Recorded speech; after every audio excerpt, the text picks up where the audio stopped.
हर रोज वो जितनी सख्त ट्रेनिंग कर सकता है करता है। वो एक पल के लिए भी नहीं रुकता, क्योंकि इस दुनिया में वो सिर्फ एक 1 स्टार हीरो है। और यहाँ हीरो के मरने के बस 2 तरीके हैं, या तो मॉन्स्टर्स के साथ लड़ाई में, या फिर किसी और हीरो के साथ कंपाउंड होके। सारे 1 स्टार हीरोज बेकार समझे जाते हैं। उनके बेसिक स्टैट्स बहुत ख़राब होते हैं और उनके पास कोई ख़ास स्किल्स नहीं होती। यही किस्मत उन्हें मिली है। तो अगर हमारे बंदे को जिंदा रहना है तो उसे ताकतवर बनना होगा। वो खुद को पुश करता रहता है, मुसलसल हमला करता है, ताकि वो बाकी सारे 1 स्टार हीरोज से बेहतर बन सके और कंपाउंड होने से बच सके। लेकिन वो हमेशा से हीरो नहीं था। बस कुछ देर पहले वो फैसला करता था कि कौन कंपाउंड होगा और कौन नहीं। वो इस गेम का मास्टर था। उसका असली नाम हान सेओजन है और वो किसी तरह एक ऐसी गेम में फंस गया जो पूरी किस्मत पर चलती है। गेम का नाम पिक मी अप है और इसका मेन मकसद टावर की 100th फ्लोर तक पहुंचना है। ऐसा करने के लिए ध्यान से स्ट्रैटेजी, मटेरियल जमा करना और ट्रेनिंग जरूरी है। हमारा लड़का बस एक आम आदमी था जो ये गेम खेलता था। गेम में 1 से लेकर 7 स्टार्स तक के हीरोज थे जो उनकी सलाहियत का फैसला करते थे। हजारों डॉलर्स खर्च करने के बावजूद मेरा बंदा 5 स्टार से ऊपर का हीरो हासिल करने में नाकाम रहा। एक दिन उसने एक नई डंजन के बारे में सुना जहां एक किताब मिलने का चांस था जो उसे अपने हीरो को 7 स्टार्स तक लेवल अप करने देती। ये उसके लिए आसान फैसला था, तो उसने अंदर जाने का सोचा। ताहम दूसरी गेम्स के बरक्स हीरोज गेम में मरने के बाद जिंदा नहीं हो सकते थे। इसलिए उसने डंजन के बारे में मालूमात लेने के लिए रिकॉन टीम भेजने का फैसला किया। ये पार्टी 5 हीरोज पर मुश्तमिल थी। हर एक के पास 5 स्टार्स थे, लेकिन डंजन के अंदर कदम रखते ही वो डरने लगे। हमारा लड़का इसे इग्नोर करता है क्योंकि वो बस बॉस के बारे में इन्फॉर्मेशन चाहता है और आगे बढ़ने का फैसला करता है। इससे पहले कि उसे पता चलता, एक सायानुमा शख्स जाहिर होता है और उसकी पूरी पार्टी को तबाह कर देता है। इसका लेवल 999 लगता है, जो हमारे लड़के के लिए हैरानकुन है, और वो अंदाज़ा लगाता है कि ये गेम में कोई बग है। जब वो स्क्रीन को घूर रहा होता है, वो शक्ल अचानक उसकी तरफ मुड़ती है और मुस्कुराती है। दावा करती है कि उसने उसे ढूंढ लिया है। अगले ही पल सब कुछ काला हो जाता है और वो सिर्फ गेम की अकाउंट क्रिएशन विंडो देख सकता है। कोई एनी कैंग के नाम से अकाउंट बनाता है और ट्यूटोरियल शुरू कर देता है।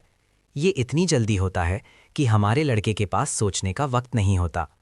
अगले लम्हे वो एक जलते हुए शहर के बीच में होता है जहां गॉब्लिन्स हमला कर रहे हैं।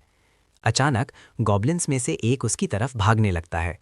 हालांकि ये सब ख्वाब लगता है, मेरा बंदा फौरन जान जाता है कि ये सब असली है। वो तलवार से हमले से बचता है और वापस वार करता है, मार देता है गॉब्लिन को। आखिरकार ट्यूटोरियल खत्म करने के बाद वो पिक मी अप के जाने पहचाने बेस में कदम रखता है। एक सिस्टम विंडो उसके मास्टर को बताती है कि वो एक इजाफी हीरो मुफ्त में बुला सकता है। वो देखता है कि उसके सामने एक तेज रोशनी जाहिर होती है और एक 4 स्टार हीरो बेस में समन होता है। ये उसे सोचने पर मजबूर करता है कि क्या वो भी उसकी तरह इस गेम में समन हुआ है। लड़की अपना तारुफ शिया लास्टर नाम की नाइट के तौर पर कराती है। उनका मास्टर उन्हें एक साथ पार्टी में डालता है और दूसरी डंजन में भेज देता है। स्टार डिफरेंस की वजह से नाइट लड़की हमारे लड़के को अपनी फाइटिंग स्किल्स से पीछे छोड़ देती है। हालांकि ये उसकी गलती नहीं है, लेकिन ये उसका मसला बनने वाला है, क्योंकि ट्यूटोरियल का आखिरी स्टेज सिंथेसिस प्रोसेस है। हाँ जानता है कि अगर उसने अभी इसे ना रोका तो वो गया। अचानक परी जाहिर होती है और उसे बिल्डिंग के अंदर जाने का हुक्म देती है। वो उसे उसके नाम से बुलाता है, जो उसे शॉक करता है, और वो पूछती है कि वो कौन है। जब वो उसे अपना नाम बताता है, वो रिकॉर्ड बुक्स देखना शुरू कर देती है, लेकिन वो उस शख्स से मैच नहीं करता जो उनके रिकॉर्ड में है। ये एहसास करते हुए कि उन्होंने गलती की है, वो चीखना शुरू कर देती है। ताहम अब कुछ भी करने के लिए बहुत देर हो चुकी है, इसलिए वो उसे वैसे भी अंदर जाने का हुक्म देती है। हमारे लड़के को उसकी मर्जी के खिलाफ अंदर फेंका जाता है और प्रोसेस शुरू हो जाता है। सिंथेसिस प्लेयर को 2 हीरोज मिलाने की इजाज़त देता है ताकि उनमें से एक के स्टैट्स बढ़ सकें। जाहिर है इस प्रोसेस में एक हीरो कुर्बान हो जाता है। इस पर मुनहसर है कि आप कौन सा हीरो चुनते हैं। इसलिए हमारा लड़का इतना डरा हुआ है क्योंकि दूसरा हीरो 4 स्टार नाइट है। कोई रास्ता नहीं कि प्लेयर उसे लड़की पर तरजीह देगा। खुशकिस्मती से प्लेयर इतना बेवकूफ़ है कि वो 1 स्टार हीरो को चुनता है और नाइट को कुर्बान कर देता है। यहाँ तक कि हन भी कंफ्यूज्ड है क्योंकि इसका कोई तुक नहीं बनता। खैर, अगले ही पल वो टेलीपोर्ट होके किसी किस्म के वेटिंग रूम में पहुंच जाता है कुछ और लोगों के साथ। उनमें से कोई नहीं जानता कि वो कहाँ है, बिल्कुल हमारे लड़के की तरह। जब वो ये समझने की कोशिश कर रहे होते हैं, एक छोटी परी उड़ते हुई उनके पास आती है और बताती है कि उनके मास्टर ने वक्त और जगह का दरवाज़ा खोल दिया है। इसका मतलब है कि उन्हें लड़ाई के लिए तैयार होना होगा। आदमी उसे देखते हैं महंग में और पूछते हैं कि वो कौन है। परी समझाती है कि वो यहाँ चीज़ें संभाल रही है, इसलिए अगर वो कोई मसला नहीं चाहते तो लाइन में लग जाएं। उसकी वार्निंग को नज़रअंदाज करते हुए एक पुराना मर्सनरी उसके पास जाता है और गुस्से से पूछता है कि क्या वही उन्हें यहाँ लाई है। जब वो जवाब देने से इनकार करती है, वो अपनी तलवार निकालता है और उसे मारने की धमकी देता है। परी मुस्कुराती है और वहीं आदमी का सर कलम कर देती है। स्क्रीन पर सिस्टम नोटिफिकेशन चमकता है उसकी मौत की तस्दीक करते हुए, लेकिन मौत की वजह दिखाती है कि आदमी ने खुद को मारा स्ट्रेस की वजह से। हर कोई ये देखकर सदमे में है और परी इस मौके को उन्हें वार्न करने के लिए यूज़ करती है कि दोबारा ऐसी कोशिश ना करें। जब वो समझाने की कोशिश करती है कि उन्हें क्या करना है, उनका मास्टर उन्हें पार्टी में डालना शुरू कर देता है। पहली पार्टी 5 हीरोज़ पर मुश्तमिल है जिन्हें कोई अंदाज़ा नहीं कि क्या हो रहा है, फिर भी उनके पास परी की हिदायत पर अमल करने के सिवा कोई चारा नहीं। इससे पहले कि वो सब गेट में दाखिल हों, हमारा लड़का हान अंदर आता है और परी से पूछता है कि क्या वो चढ़ना चाहती है टावर पर। वो कहता है कि उनके मास्टर को उनके हथियार चुनने दे, क्योंकि वो 1 स्टार हीरोज़ हैं और बिना हथियार के गेट के अंदर जाना खुदकुशी होगी। वो पहले ही एक 2 स्टार हीरो खो चुके हैं, इसीलिए उन्हें मजीद नुकसान से बचना चाहिए। परी को एहसास होता है कि उसकी बात में दम है और वो मास्टर को एक नोटिफिकेशन विंडो दिखाती है जो उसे वेपन चुनने के प्रोसेस में गाइड करती है। हान को बात करते देख आदमियों में से एक पूछता है कि क्या वो इस जगह के बारे में कुछ जानता है। वो बस जवाब देता है कि वो ज़्यादा नहीं जानता क्योंकि काफ़ी वक्त गुजर चुका है। लाल बालों वाली लड़की ये सुनती है और सोचती है कि क्या उसने ये पहले किया है। वो मशवरा देता है कि वो अपने हथियार पकड़ना शुरू करें क्योंकि लड़ाई शुरू होने वाली है। ये उन्हें घबरा देता है क्योंकि उनमें से किसी ने अपनी पूरी जिंदगी में लड़ाई नहीं की। फिर भी वो उन्हें कम से कम बेसिक वेपन्स लेने पर राजी कर लेते हैं। जैसे ही वो घबराहट में गेट के करीब जाते हैं, वो नोटिस करते हैं कि 2 स्टार हीरो की लाश गायब है। परी उन पर चिल्लाती है कि वक्त ज़ाया करना बंद करें और बस अंदर जाएं। डरते हुए वो एक एक करके दाखिल होने लगते हैं। इसी वक्त लाल बालों वाली लड़की हमारे लड़के का मुशाहिदा करती है और उसे एक लो ग्रेड वुडन शील्ड उठाए हुए देखती है। वो उससे सवाल पूछना शुरू करती है कि क्या होने वाला है, लेकिन वो उसे सीधा जवाब नहीं देता और कहता है कि उसे बस उस गेट के पीछे दुश्मनों को मारने की फिक्र करनी चाहिए।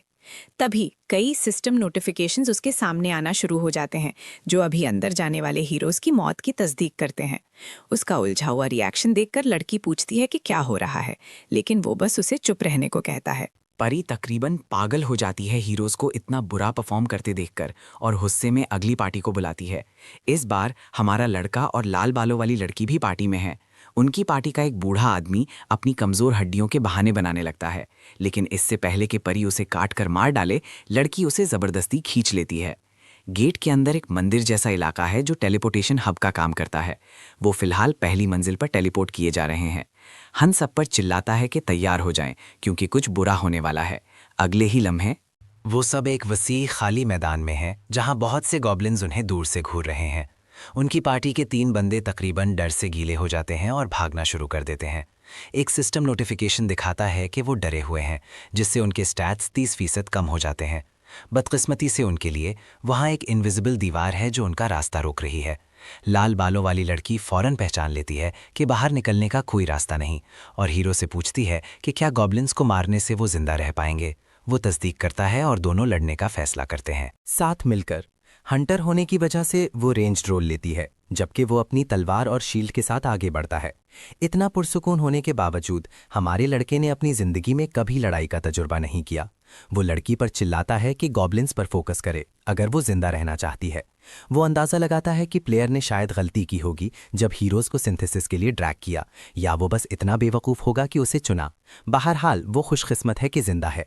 लड़की गिरे हुए हीरो की मदद करने की कोशिश करती है, लेकिन वो उस पर चिल्लाता है, उसे कहता है कि फोकस करे बाकी गॉब्लिन्स पर।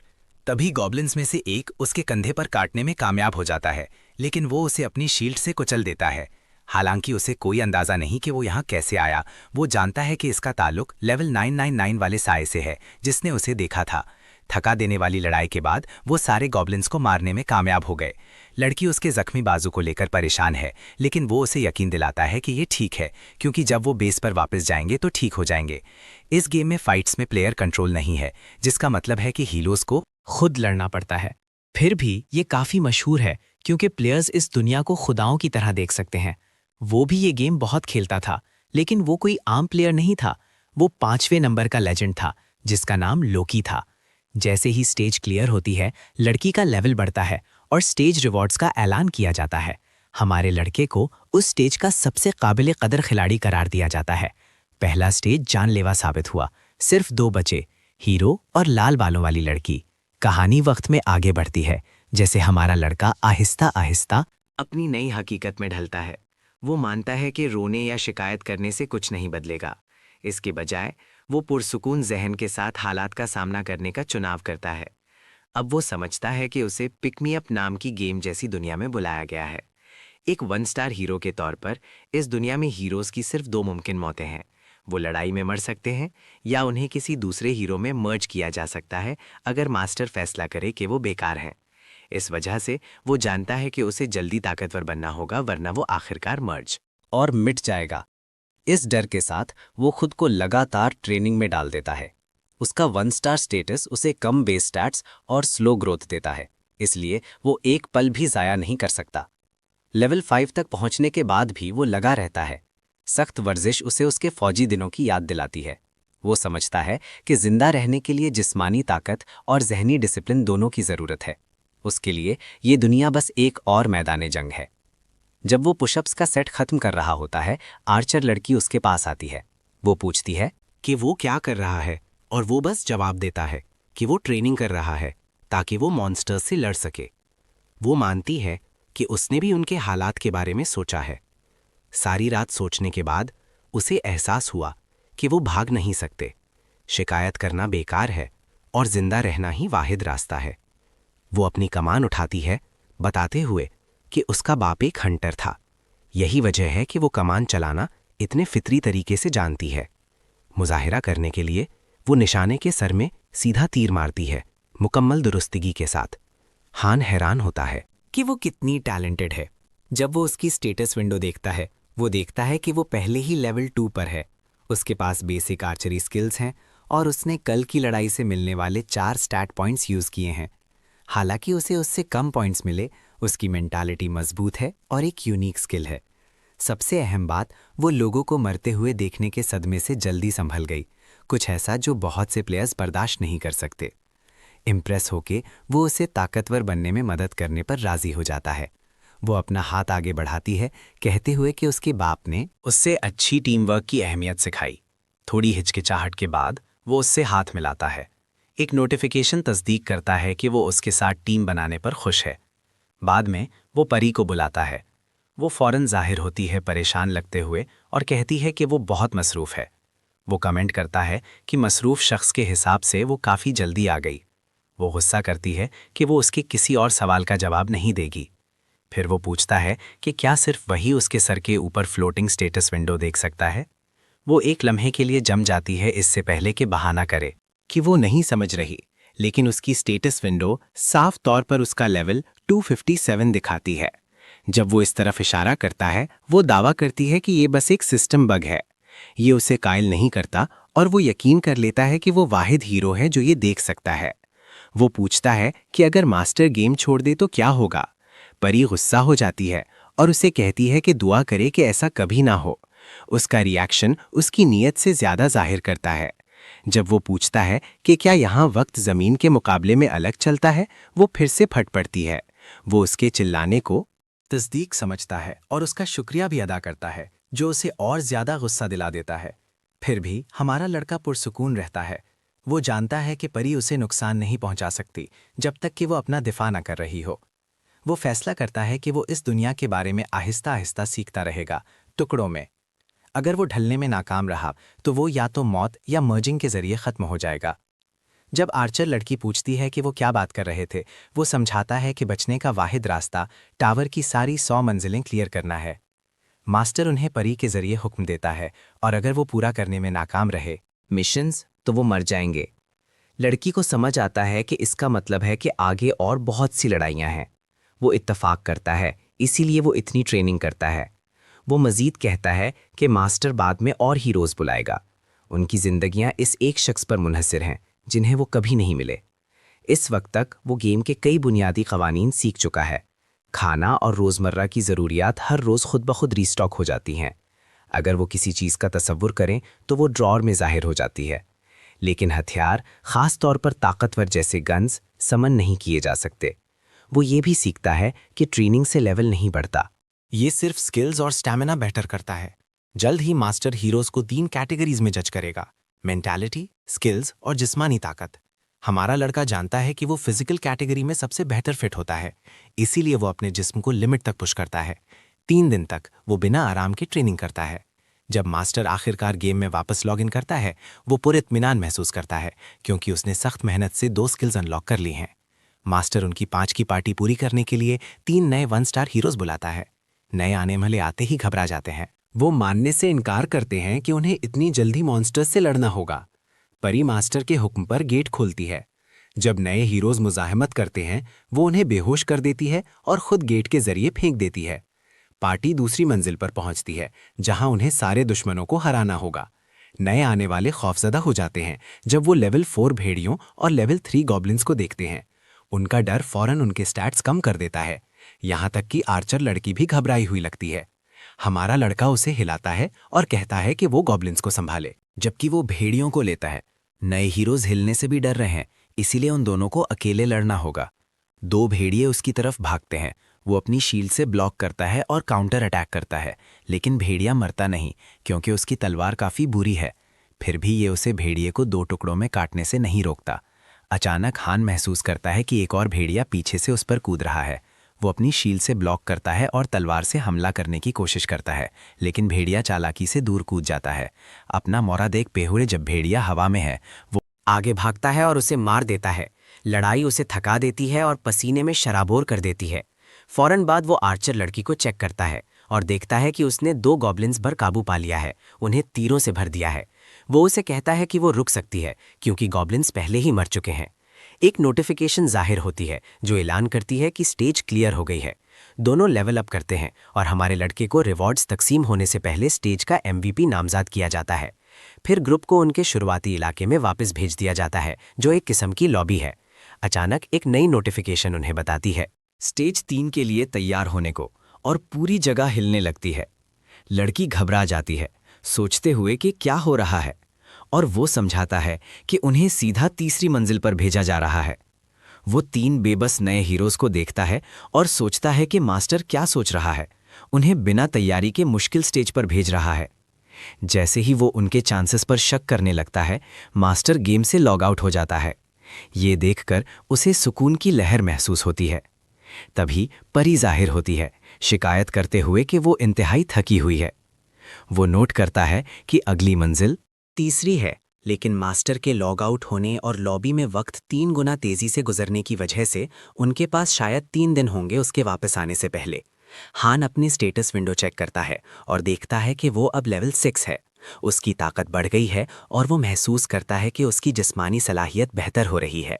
जैसे ही वो अपना हथियार रखता है, वो 3 नए हीरोज को लड़की पर चिल्लाते हुए देखता है, मांग करते हुए कि उन्हें लड़ना क्यों है और ये जगह क्या है। वो अपने आप से सोचता है कि सारे 1 स्टार हीरोज बस आम लोग हैं जिनके पास कोई जंगजू तजुर्बा नहीं। इससे उसे समझ आता है कि हायर स्टार हीरोज उन्हें हकीर क्यों समझते हैं। लड़ाई में 1 स्टार हीरोज घबरा जाते हैं, जबकि हायर रैंक हीरोज फौरन लड़ने के लिए तैयार होते हैं। उसे याद आता है कि कैसे नाइट तैयार लग रही थी और जाते वक्त मुस्कुरा भी रही थी। आर्चर लड़की थकी हुई उसके पास आती है नए आने वालों से निपटने के बाद और उससे मदद मांगती है। वो इनकार कर देता है, उन्हें कचरा कहते हुए, और कहता है कि वो वैसे भी जल्द मर जाएंगे। उसका मानना है कि मास्टर शायद उन्हें किसी दूसरे हीरो में सिंथेसाइज कर दें क्योंकि वो बेकार हैं। नए हीरोज में से एक टॉबी हान के पास आता है और उसका कॉलर पकड़ लेता है। गुस्से में वो उसे जोर से मुक्का मारता है, उसे बुरी हालत में छोड़ देता है। वो दलील देता है कि जब वो लड़ रहा था और खून बहा रहा था, उन्होंने कुछ नहीं किया और उनका फैसला जल्द आ रहा है। अगले दिन वो और आर्चर लड़की अपनी ट्रेनिंग दोबारा शुरू करते हैं।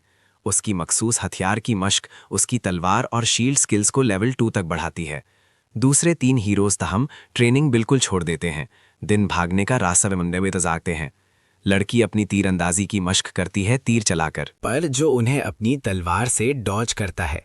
एक तीर उसकी टांग में लगता है और वो परेशान होती है, लेकिन वो उसे यकीन दिलाता है कि इस दुनिया में जख्म जल्दी भरते हैं। वो देखते हैं जैसे चोट बंद होती है। मुसलसल इस दर्द को बर्दाश्त करने से हमारे लड़के को नई पेन टॉलरेंस स्किल मिलती है। वो स्पारिंग जारी रखते हैं और उसकी लगातार ट्रेनिंग से उसकी तलवार और शील्ड स्किल्स मिलकर नई कंबाइंड स्किल बन जाती हैं। बेसिक स्वॉर्ड शील्ड टेक्निक जो लेवल 3 तक पहुंचती है।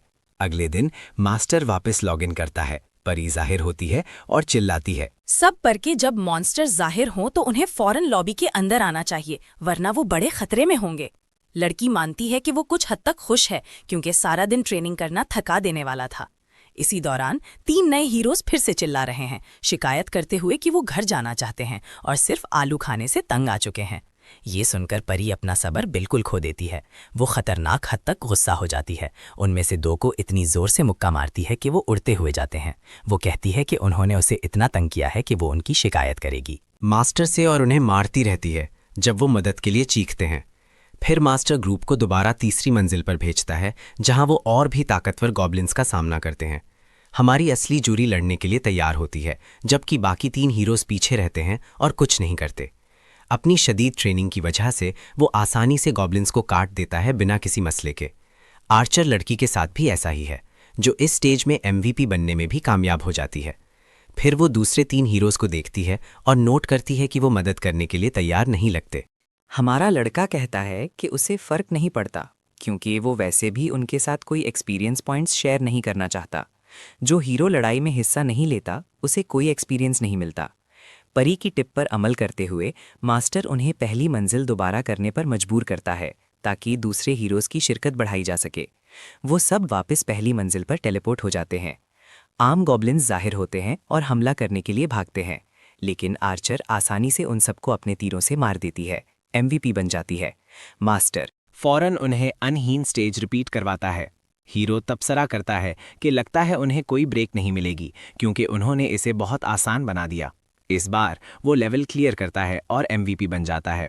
ताहम लगातार इतनी मंजिलें क्लियर करने के बाद वो और लड़की दोनों पूरी तरह थक चुके हैं। वो शिकायत करती है कि वो जारी नहीं रख सकती और सोचती है कि मास्टर उन्हें कितनी बार वही स्टेजेस रिपीट करने पर मजबूर करेगा।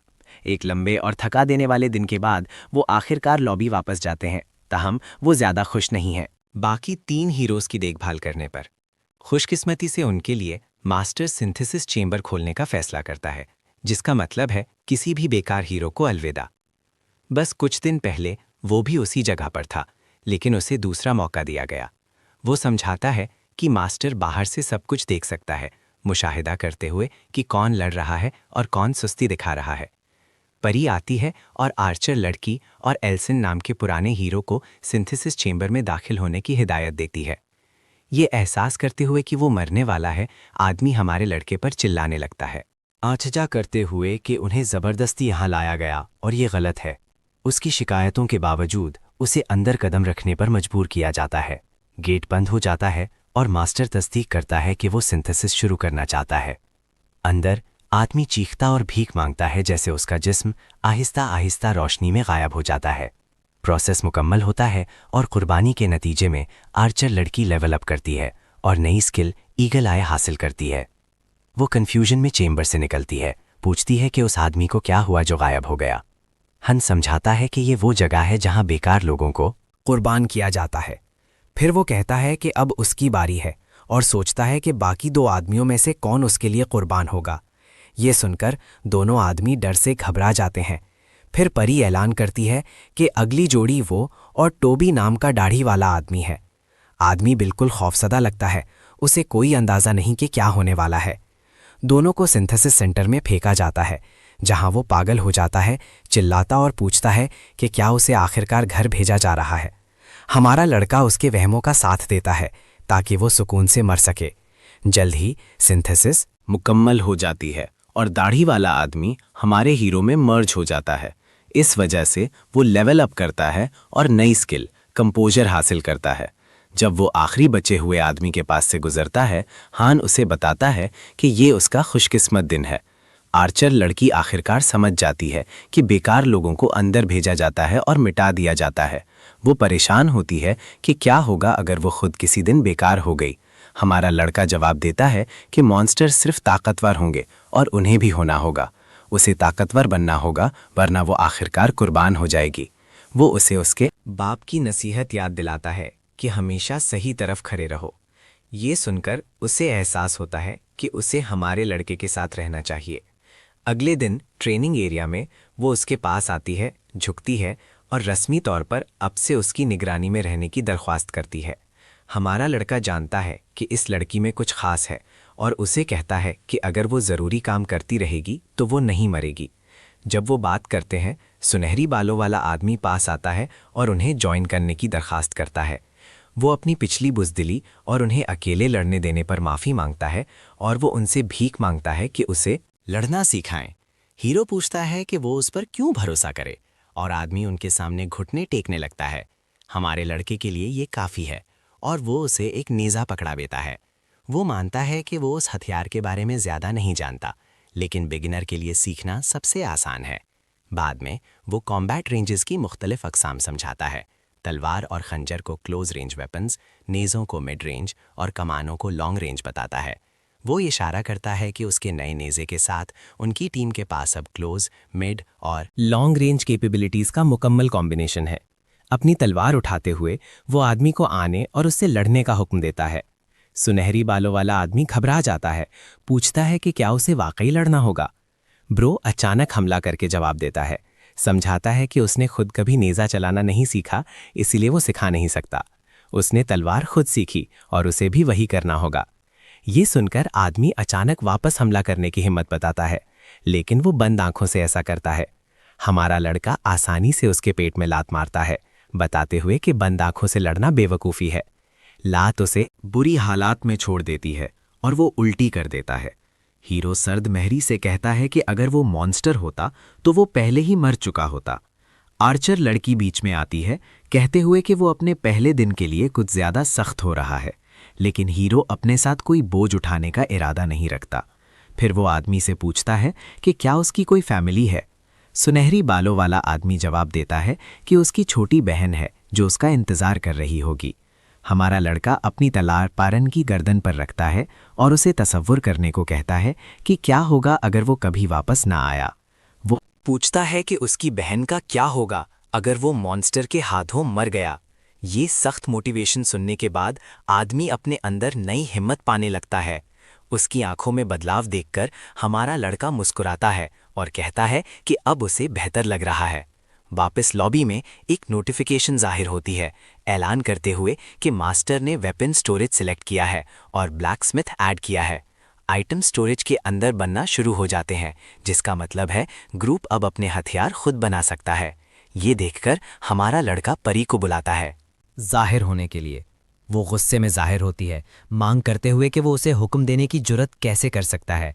हमारा लड़का वापस जवाब देता है, जो उसे और ज़्यादा पागल कर देता है, और वो उसे मारने की कोशिश करती है, लेकिन कोई असर नहीं होता। पुरसुकून चेहरे के साथ वो पूछता है कि क्या वो ही मास्टर को मशवरे दे रही है, दलील देते हुए कि इसका मतलब है वो इंटरनेट यूज़ कर सकती है। वो मानती है कि इंटरनेट यूज़ करना उसका शौक़ है। वो जिक्र करता है कि उसकी सारी टिप्स स्ट्रैटेजी फोरम से हैं। परी हैरान होती है और पूछती है कि वो ये सब कैसे जानता है। वो जवाब देता है कि ये आम मालूमात है। सबसे मशहूर प्लेयर लोकी की ऑफिशियल पोस्ट का हवाला देती है। वो उसका मजाक उड़ाती है, कहती है कि वो बस एक छोटा सा हीरो है, जबकि लोकी मास्टर्स का मास्टर है, गेम का हकीकी खुदा। साफ है कि वो उसकी बड़ी फ़ैन है। हमारा लड़का पूछता है कि उसे लोकी इतना क्यों पसंद है, और वो जवाब देती है कि इसलिए क्योंकि वो नामुमकिन को मुमकिन बना सकता है। आखिरकार वो कहता है कि उसे उस पर अफसोस है।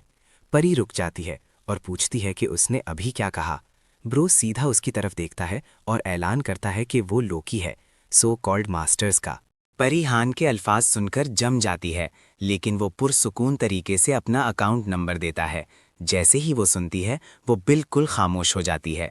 एंटी हैकिंग मकासद के लिए अकाउंट नंबर्स इंतहाई निजी होते हैं और सिर्फ असली मालिक उन्हें जानता है। वो यहाँ तक कि अपना गूगल अकाउंट दिखाने की ऑफ़र करता है अगर उसे अभी भी शक है। वो जल्दी से नंबर चेक करती है, इसरार करती है कि ये सच नहीं हो सकता, लेकिन तस्दीक करने के बाद वो अचानक अपना रिएक्शन बदल लेती है और जोश में चिल्लाना शुरू कर देती है। वो हमारे लड़के से ऑटोग्राफ की भीख मांगती है। कहती है कि लोकी का सिग्नेचर उसे फैन क्लब की टॉप मेंबर बना देगा। वो उसके लिए साइन करता है और पूछता है कि ये क्लब आखिर है क्या। परी समझाती है कि लोकी के लिए खास फैन क्लब है। उसे ये दिलचस्प लगता है, लेकिन मानता है कि उसे कभी पता नहीं था कि ऐसा कोई क्लब वजूद रखता है। फिर वो घबरा जाती है, एहसास करते हुए कि वो बिना उसकी पहचान जाने उससे बदतमीजी से बात कर रही थी। हाँ, उसे फिक्र न करने को कहता है, याद दिलाता है कि वो फिलहाल बस एक 1 स्टार हीरो है। कुछ याद करते हुए वो बीच में बोलती है और पूछती है कि निफ्लेमर को क्या हुआ, क्योंकि वो अब यहाँ है। वो कहता है कि उसे कोई अंदाज़ा नहीं। निफ्लेमर उसके मेन अकाउंट में उसकी ज़ाती लॉबी है, जहाँ सारे हीरोज़ रहते हैं। इसकी तकरीबन 13 मंजिलें हैं और इसमें तकरीबन 2000 लोग आ सकते हैं। इसके अंदर की ज़्यादातर बिल्डिंग्स पहले ही लेवल 18 से 22 के आसपास हैं। परी पूछती है कि उसकी कमान में 20,000 लोगों का क्या होगा। वो उसे कहता है कि अगर वो इतनी फिक्रमंद है तो वो बस उसे वापस भेज दे। वो मानती है कि वो ऐसा नहीं कर सकती। वो पहले ही वजह जानता है। वो सिर्फ एक मिड लेवल एडमिन है और उसके पास इतना इख्तियार नहीं है। हमारा लड़का मौजू बदलने का फैसला करता है और इस लॉबी के मास्टर के बारे में पूछता है। वो जानना चाहता है कि क्या मास्टर इंसान है और क्या यहाँ समन किए जाने वाले हीरोज़ एआई हैं या असली लोग। परी दोनों की तस्दीक करती है। मास्टर इंसान है और यहाँ आने वाले हीरोज़ भी असली इंसान है। उसे एहसास होता है कि मास्टर को ये पता नहीं होगा, क्योंकि वो बस एक प्लेयर है जो सोचता है कि वो गेम कैरेक्टर्स हैं। वो उससे पूछता है कि क्या फ्लोर 100 तक पहुंचना उसे जमीन पर वापस जाने की इजाजत देगा, लेकिन वो कहती है कि वो नहीं जानती। फिर वो सवाल करता है कि उसे किसने समन किया, लेकिन वो कहती है कि वो ये जाहिर नहीं कर सकती और माफ़ी मांगती है। हमारा लड़का उसे तसल्ली देता है कि उसे ज़रूरत नहीं, क्योंकि वो वैसे भी टावर चढ़ने का इरादा रखता है और आखिरकार पता लगा लेगा। फिर वो पूछता है कि मास्टर की इजाज़त के बिना उसके पास कितना कंट्रोल है। वो समझाती है कि वो सिर्फ बुनियादी कामों में मास्टर की मदद कर सकती है, जैसे खोलना, इंतज़ाम करना और जगह की देखभाल करना। हमारा लड़का ये भी पूछता है कि क्या सारे प्लेयर्स लाउंजेस इसी तरह बने हैं। वो तस्दीक करती है कि उनमें से ज़्यादातर एक जैसे हैं। ये उसे सोचने पर मजबूर करता है। अगर हर प्लेयर के पास लॉबी है तो लाखों अलग दुनियाएं हो सकती हैं, हर एक के अपने हीरोज़ के साथ। इस सारे वक्त में प्लेयर्स ने समझा कि हीरोज़ एआई थे, लेकिन वो दरअसल असली इंसान थे। और वो समझता है कि जब वो खेलता था वो असली लोगों को कंट्रोल कर रहा था। उसकी कोई भी छोटी सी गलती उन्हें मरवा सकती थी। हमारा लड़का फिर परी की तरफ मुड़ता है और दावा करता है कि वो टावर चढ़ने में उसकी मदद करेगा, लेकिन उसे उसकी बात सुननी होगी। मंजर ट्रेनिंग एरिया में बदल जाता है, जहां आर्चर मश्क कर रही है। वो उसका मुशाहिदा करता है और सोचता है कि उसमें फितरी सलाहियत है। उसकी ग्रोथ इंतहाई तेज है और कोई यकीन नहीं करेगा कि वो सिर्फ 1 स्टार हंटर है। उसने आज से पहले कभी खंजर नहीं पकड़ा था, फिर भी वो पहले ही उसे पुरएतमाद तरीके से इस्तेमाल कर रही है। सुनहरी बालों वाला आदमी ताहम बहुत स्ट्रगल करता है। हमारा लड़का परेशान है कि इस रफ्तार से वो शायद ज्यादा देर तक जिंदा ना रहे। आर्चर लड़की इसरार करती है कि उसने उसे इतना सख्त पुश नहीं किया, फिर भी वो गिर गया। वो उसे उसके बारे में ना सोचने और बस उसकी पैरवी करने को कहता है। उसी वक्त परी अचानक जाहिर होती है और हीरो के करीब रहने पर उसे डांटती है। वो खुद को उसकी नंबर 1 सर्वेंट ऐलान करती है। आर्चर लड़की वापस जवाब देती है, इसरार करती है कि वो उसकी असली नंबर 1 सर्वेंट है। उनके दरमियान बहस जल्दी ही काबू से बाहर हो जाती है। परी उसे बुरा भला कहने लगती है और हमारा लड़का फौरन उसे चुप करा देता है। दोनों बहस करते रहते हैं जब तक कि वो स्टोरेज रूम तक पहुंच नहीं जाते। वो परी को दरवाज़ा खोलने को कहता है। अंदर चलते हुए उसे बहुत सा सी रैंक्ड सामान मिलता है। इसके बाद वो परी से फोर्ज खोलने को कहता है। लड़की पूछती है कि उसका क्या इरादा है और वो बस कहता है कि वो सारे आइटम्स यूज करने वाला है। हान को परी से बात करने के बाद कुछ अहम एहसास हुआ। वो आधा हीरो और आधा मास्टर है। इसका मतलब है कि सिस्टम का कुछ हिस्सा उसकी बात सुनता है, उसे उन इलाकों तक रसाई देता है जो आमतौर पर मास्टर के लिए मखसूस होते हैं। वापस फोर्जिंग रूम में हान अंदर जाता है और फोर्जिंग एरिया के पास खड़ा होता है, उसका जायजा लेता है। सिस्टम ऑटो मोड में है। बहुत से वार्निंग मैसेजेस पॉपअप होते हैं। क्राफ्टिंग सक्सेस रेट बहुत खराब है। वो फौरन सिस्टम को मैनुअल मोड में स्विच करता है, फिर क्राफ्टिंग डिफिकल्टी चुनता है। इस दुनिया में बड़ी मुश्किल का मतलब बड़ा खतरा है, लेकिन बेहतर इनाम भी। हमारा लड़का सबसे मुश्किल तरीन एक्सट्रीम हेल सिलेक्ट करता है। परी शॉक हो जाती है क्योंकि इस लेवल पर नाकामी पेनल्टीज का सबब बन सकती है। वो घबराकर उसे वॉर्न करती है, लेकिन वो पुरसुकून तरीके से उसे देखने को कहता है। क्राफ्टिंग के लिए छोटी मिनी गेम्स मुकम्मल करना ज़रूरी है। ज़्यादातर मास्टर्स इनसे बचते हैं क्योंकि ये इंतहाई मुश्किल होती हैं। इस मिनी गेम में उन्हें छोटे ब्लॉक्स यूज़ करके तलवार बनानी होती है और टाइमर उन्हें सिर्फ 3 मिनट देता है। परी टुकड़ों को देखती है और समझ नहीं पाती कि वो तलवार कैसे बनने वाले हैं। हमारा लड़का अंदर जाता है और फौरन हैरानकुन रफ्तार से छोटे ब्लॉक्स उठाना शुरू कर देता है। हर एक को परफेक्ट जगह पर रखता है। वो हैरान हो जाती है और सरगोशी करती है कि उसके हाथ किसी खुदा की तरह हरकत करते हैं। थोड़े ही वक्त में तलवार मुकम्मल हो जाती है। एक नोटिफिकेशन जाहिर होती है जो बड़ी कामयाबी का ऐलान करती है। हान ने -C रैंक वेपन बनाया है। परी खुश हो जाती है क्योंकि उसने ये हथियार ट्रैश टियर मटेरियल से बनाया है। फिर भी ये अभी भी इम्प्रेसिव लगता है। ताहम मेरा बंदा अभी रोका नहीं है। वो एक तलवार, नेज़ा और शील्ड बनाना जारी रखता है। हर एक गैर मामूली तौर पर हाई सक्सेस के साथ बनाया गया, खराब मटेरियल्स के बावजूद। परी पूछती है कि क्या वो और बनाने का इरादा रखता है, लेकिन वो इनकार कर देता है। समझाता है कि अगर बहुत सारे नए आइटम जाहिर हुए तो मास्टर शकी हो सकता है। मंजर चौथी मंजिल पर बदल जाता है। आर्चर लड़की तेजी से तीर चलाती है और एक तीर गॉब्लिन के सर में लगता है।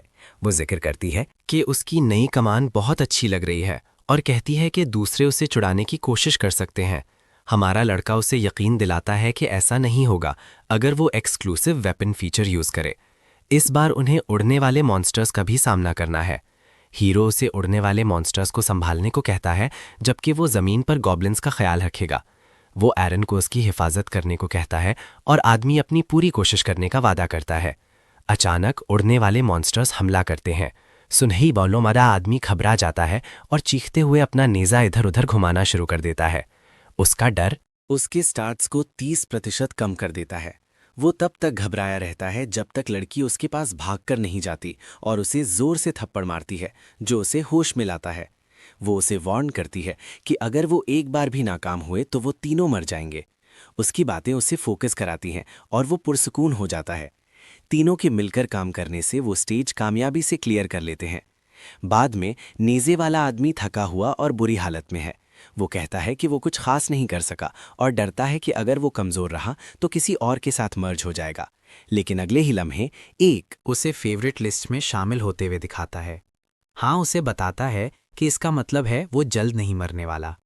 आदमी इंतहाई खुश हो जाता है और खुशी में चिल्लाना शुरू कर देता है। आर्चर लड़की कमेंट करती है कि हीरो का पहला सबॉर्डिनेट कामयाब रहा और उसका दूसरा सबॉर्डिनेट भी अब अच्छा कर रहा है। वो पूछता है कि उसका मतलब क्या है। वो खुद को उसकी सर्वेंट या सबॉर्डिनेट कह रही लगती है। वो हथियार रखते हुए दूर चला जाता है और अपने आप से सोचता है कि उसका असली पहला सबॉर्डिनेट यहाँ नहीं। वो शख्स निफिलहाइमर में है और उसका नाम सिरस है। वो और 4 दूसरे हीरोज असल में उसके नीचे थे जब वो गेम खेलता था। वो सोचता है कि शायद मुस्तकबिल में वो उनसे दोबारा मिलेगा। जब उसने गेम छोड़ा, उसने शायद पूरी लॉबी संभाल ली होगी। और नित भी वहाँ है और वो भी सब कुछ मैनेज कर सकती है। वो दोनों इतनी अक्लमंद हैं कि पूरी जगह आसानी से संभाल सकें। जैसे ही वो ये सोचता है, मंजर निफिलहाइमर पर बदल जाता है। लॉबी की सबसे ऊपर वाली मंजिल पर हम 2 लड़कियों को साथ खड़े देखते हैं। और नित चलती हुई आती है और पूछती है। साइरस से कहती है कि वो वाकई चाह रही है। वो जवाब देती है कि हर सेकंड अहम है। लड़की आह भरती है और उसे कहती है कि वो सारी इन्वेस्टिगेशंस का ख्याल रखेगी। साइरस राजी होती है और उसे कहती है कि वो ये भी पता लगाए कि मास्टर कहाँ है जितनी जल्दी हो सके। इसके बाद वो चली जाती है, दूसरी लड़की को पूरी लाउंज का इंचार्ज छोड़कर। इसी दौरान हमारे हीरो की नई लॉबी लेवल 2 तक पहुंच चुकी है। सारी बिल्डिंग्स एक एक करके अपग्रेड और फैलना शुरू हो जाती हैं। आर्चर लड़की बेहतरीन नोटिस करती है और कमेंट करती है कि कैसे सब कुछ अचानक बेहतर लग रहा है। सुनहरी बालों वाला आदमी सोचता है कि क्या उनका मास्टर कोई जादूगर है जो सब कुछ इतनी जल्दी बदल रहा है। हमारा लड़का समझाता है कि कोई जादू नहीं हुआ, मास्टर ने बस लॉबी में पैसा लगाया। वो अपने आप से सोचता है कि मास्टर शायद अभी उनका रिएक्शन देख रहा होगा, फकर महसूस कर रहा होगा कि एआई हीरोज अपग्रेड इंजॉय कर रहे हैं। लेकिन मास्टर को अभी भी कोई अंदाज़ा नहीं कि वो सब असली इंसान हैं। उनके कमरे और पूरी लॉबी बेहतर होती रहती है जैसे वो मज़ीद लेवल्स क्लियर करते हैं। परी उस लम्हे पहुंचती है। वो उसे समझाता है कि उनके मास्टर का शायद फिक्स्ड ऑफिस जॉब स्केड्यूल है, क्योंकि उसके लॉगिन और लॉग आउट टाइम्स कभी नहीं बदलते। वो क्रिस्टल्स और सोने का ढेर दिखाती है, कहती है कि वो खुशकिस्मत हैं कि मास्टर स्टूडेंट नहीं है, क्योंकि स्टूडेंट्स आमतौर पर कंगाल होते हैं। वो जानता है कि ये ऐसी गेम नहीं जहां इवेंट्स मुफ्त जेम्स दें। प्लेयर्स को जेम्स तभी मिलते हैं जब वो असली पैसा खर्च करें।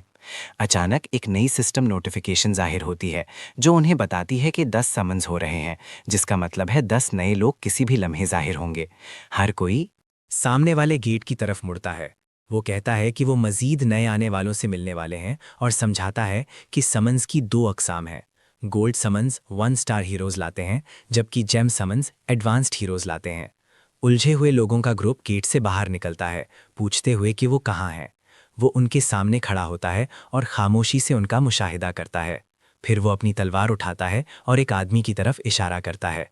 आदमी खौफजदा होकर हकलाता है। हमारा लड़का सबको चुप रहने का हुक्म देता है। वो पुरसुकून तरीके से सब कुछ समझाने से इनकार करता है और उन्हें बताता है, सिर्फ एक चीज़, उन सबको अपने दम पर जिंदा रहना होगा और वो बाकी सिर्फ उन्हें समझाएगा जो जिंदा रहने में कामयाब होंगे। इसी वक्त परी आती है और जोर से पूछती है कि क्या नए आने वालों में कोई बढ़ई, लोहार, टैनर या बावर्ची है। आर्चर लड़की हीरो से सरगोशी करती है, पूछती है कि वो क्या कर रही है। वो समझाता है कि वो बस काम असाइन कर रही है। किसी भी मुफीद स्किल्स वाले को अलग किया जा रहा है, क्योंकि लॉबी में ऐसी सुविधाएं हैं जिनके लिए तरबियत याफ्ता वर्कर्स चाहिए। परी सबको रोल्स में बांटना जारी रखती है और एक दूसरी पार्टी तकरीबन 4 लोगों की बनाई जाती है। कुछ नए हीरोज तलवारें उठाए हुए हैं। हमारा लड़का समझता है कि मास्टर किसी भी बेकार शख्स को कॉम्बैट में भेजता है ताकि उनकी सलाहियतें टेस्ट की जा सकें। जल्द ही परी पार्टी 2 के सारे मेंबर्स को स्टेज 1 में भेज देती है। गेट खुलता है, वो अंदर जाते हैं और एक शख्स फौरन मर जाता है। हीरो देखता है और कमेंट करता है कि वो शख्स कितनी जल्दी मारा गया। आर्चर लड़की सोचती है कि उन्हें पहले चीज़ें समझानी चाहिए थीं, लेकिन वो इत्तेफाक नहीं करता। दलील विदाहिती जो कोई पहली स्टेज में मरता है वो बिल्कुल बेकार है। एक और नया आने वाला टेडी जल्द ही मर जाता है। ये देखकर परी अगली पार्टी जमा करना शुरू कर देती है। हर कोई डरा हुआ है पिछले लोगों के साथ जो हुआ उसे देखकर। सुनहरी बालों वाला आदमी परी के पास जाता है और कहता है कि वो उनके साथ लड़ना चाहता है। वो उसे रोकने की कोशिश करती है, कहती है कि ये उसकी लड़ाई नहीं, लेकिन हमारा लड़का उसे इजाज़त देने को कहता है क्योंकि उसे मज़ीद कॉम्बैट एक्सपीरियंस चाहिए। वो मास्टर को रिक्वेस्ट भेजती है, कहती है एरन पार्टी ज्वाइन करना चाहता है। हीरो बीच में आता है और उसे वॉर्न करता है कि दूसरों की मदद करे, लेकिन अपनी हिफाजत भी करे। लड़का उसे यकीन दिलाता है कि वो समझ गया। इसी दौरान आर्चर लड़की अंगड़ाई लेती है और कहती है कि वो कुछ असली खाना चाहती है, क्योंकि मास्टर सिर्फ उन्हें आलू देता है। वो उसे कहता है कि आसमान की तरफ देखे, क्योंकि मास्टर उन्हें देख रहा है। वो डर जाती है, लेकिन वो उसे तसल्ली देता है कि मास्टर सिर्फ उन्हें देख सकता है, सुन नहीं सकता। उनकी बातें उस तक सिर्फ फिल्टर्ड मैसेजेस के तौर पर पहुंचती हैं। जल्द ही रू की पार्टी स्टेज 1 कामयाबी से क्लियर कर लेती है और वो सब जिंदा बच जाते हैं। हमारा लड़का सुनहरी बालों वाले आदमी से पूछता है कि उसने कितने गॉब्लिन्स मारे, और वो कहता है सिर्फ एक। वो मुतमईन है क्योंकि उसने अपना किरदार सही तरीके से निभाया। फिर हमारा लड़का वापस जाने का मशवरा देता है। जब वो डाइनिंग एरिया पहुंचते हैं, वो इसे अपग्रेड देखकर हैरान होते हैं। आर्चर लड़की एक्साइटेड है क्योंकि लगता है वो आखिरकार गोश्त खाने वाले हैं। हमारा लड़का उन्हें देखता है, महसूस करता है कि वो ज़रूरत से ज़्यादा खुश हैं। ताहम जब कुक अजीब दिखने वाला खाना लाता है, कोई उसे खाना नहीं चाहता। कुक कहता है कि उसके पास काफ़ी इंग्रेडिएंट्स नहीं थे। हीरो शकी हो जाता है और उसका स्टेटस चेक करता है, जो जाहिर करता है कि उसका नाम डॉल्फ है और उसके पास कुकिंग स्किल्स नहीं है। आदमी को एहसास होता है कि वो झूठ बोलते पकड़ा गया। हमारा लड़का क्लोई नाम की लड़की के पास जाता है और उसे कहता है कि अब से वो कुकिंग संभालेगी। परी मास्टर से तस्दीक मांगती है और मास्टर मंजूर कर लेता है। क्लोई घबराई हुई लगती है, लेकिन रोल कबूल कर लेती है। इसी दौरान पुराना कुक दूसरे मौके की भीख मांगता है, लेकिन हीरो उसे कभी दोबारा झूठ बोलने से वार्न करता है। नई कुक पकाना शुरू करती है और खानों का मुनासिब सेट तैयार करती है।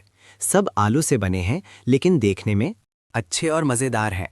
जब वो खाते हैं, हमारा लड़का समझाना शुरू करता है कि यहाँ चीज़ें कैसे काम करती हैं। लेक्चर के बाद आर्चर लड़की उन्हें बेहतर महसूस कराने की कोशिश करती है और बताती है कि वो भी यहाँ आने से पहले लड़ना नहीं जानती थी। सारे हीरोज़ फाइटर्स के तौर पर असाइन नहीं होते, क्योंकि उन्हें लोगों या दूसरे रोल्स की भी ज़रूरत होती है।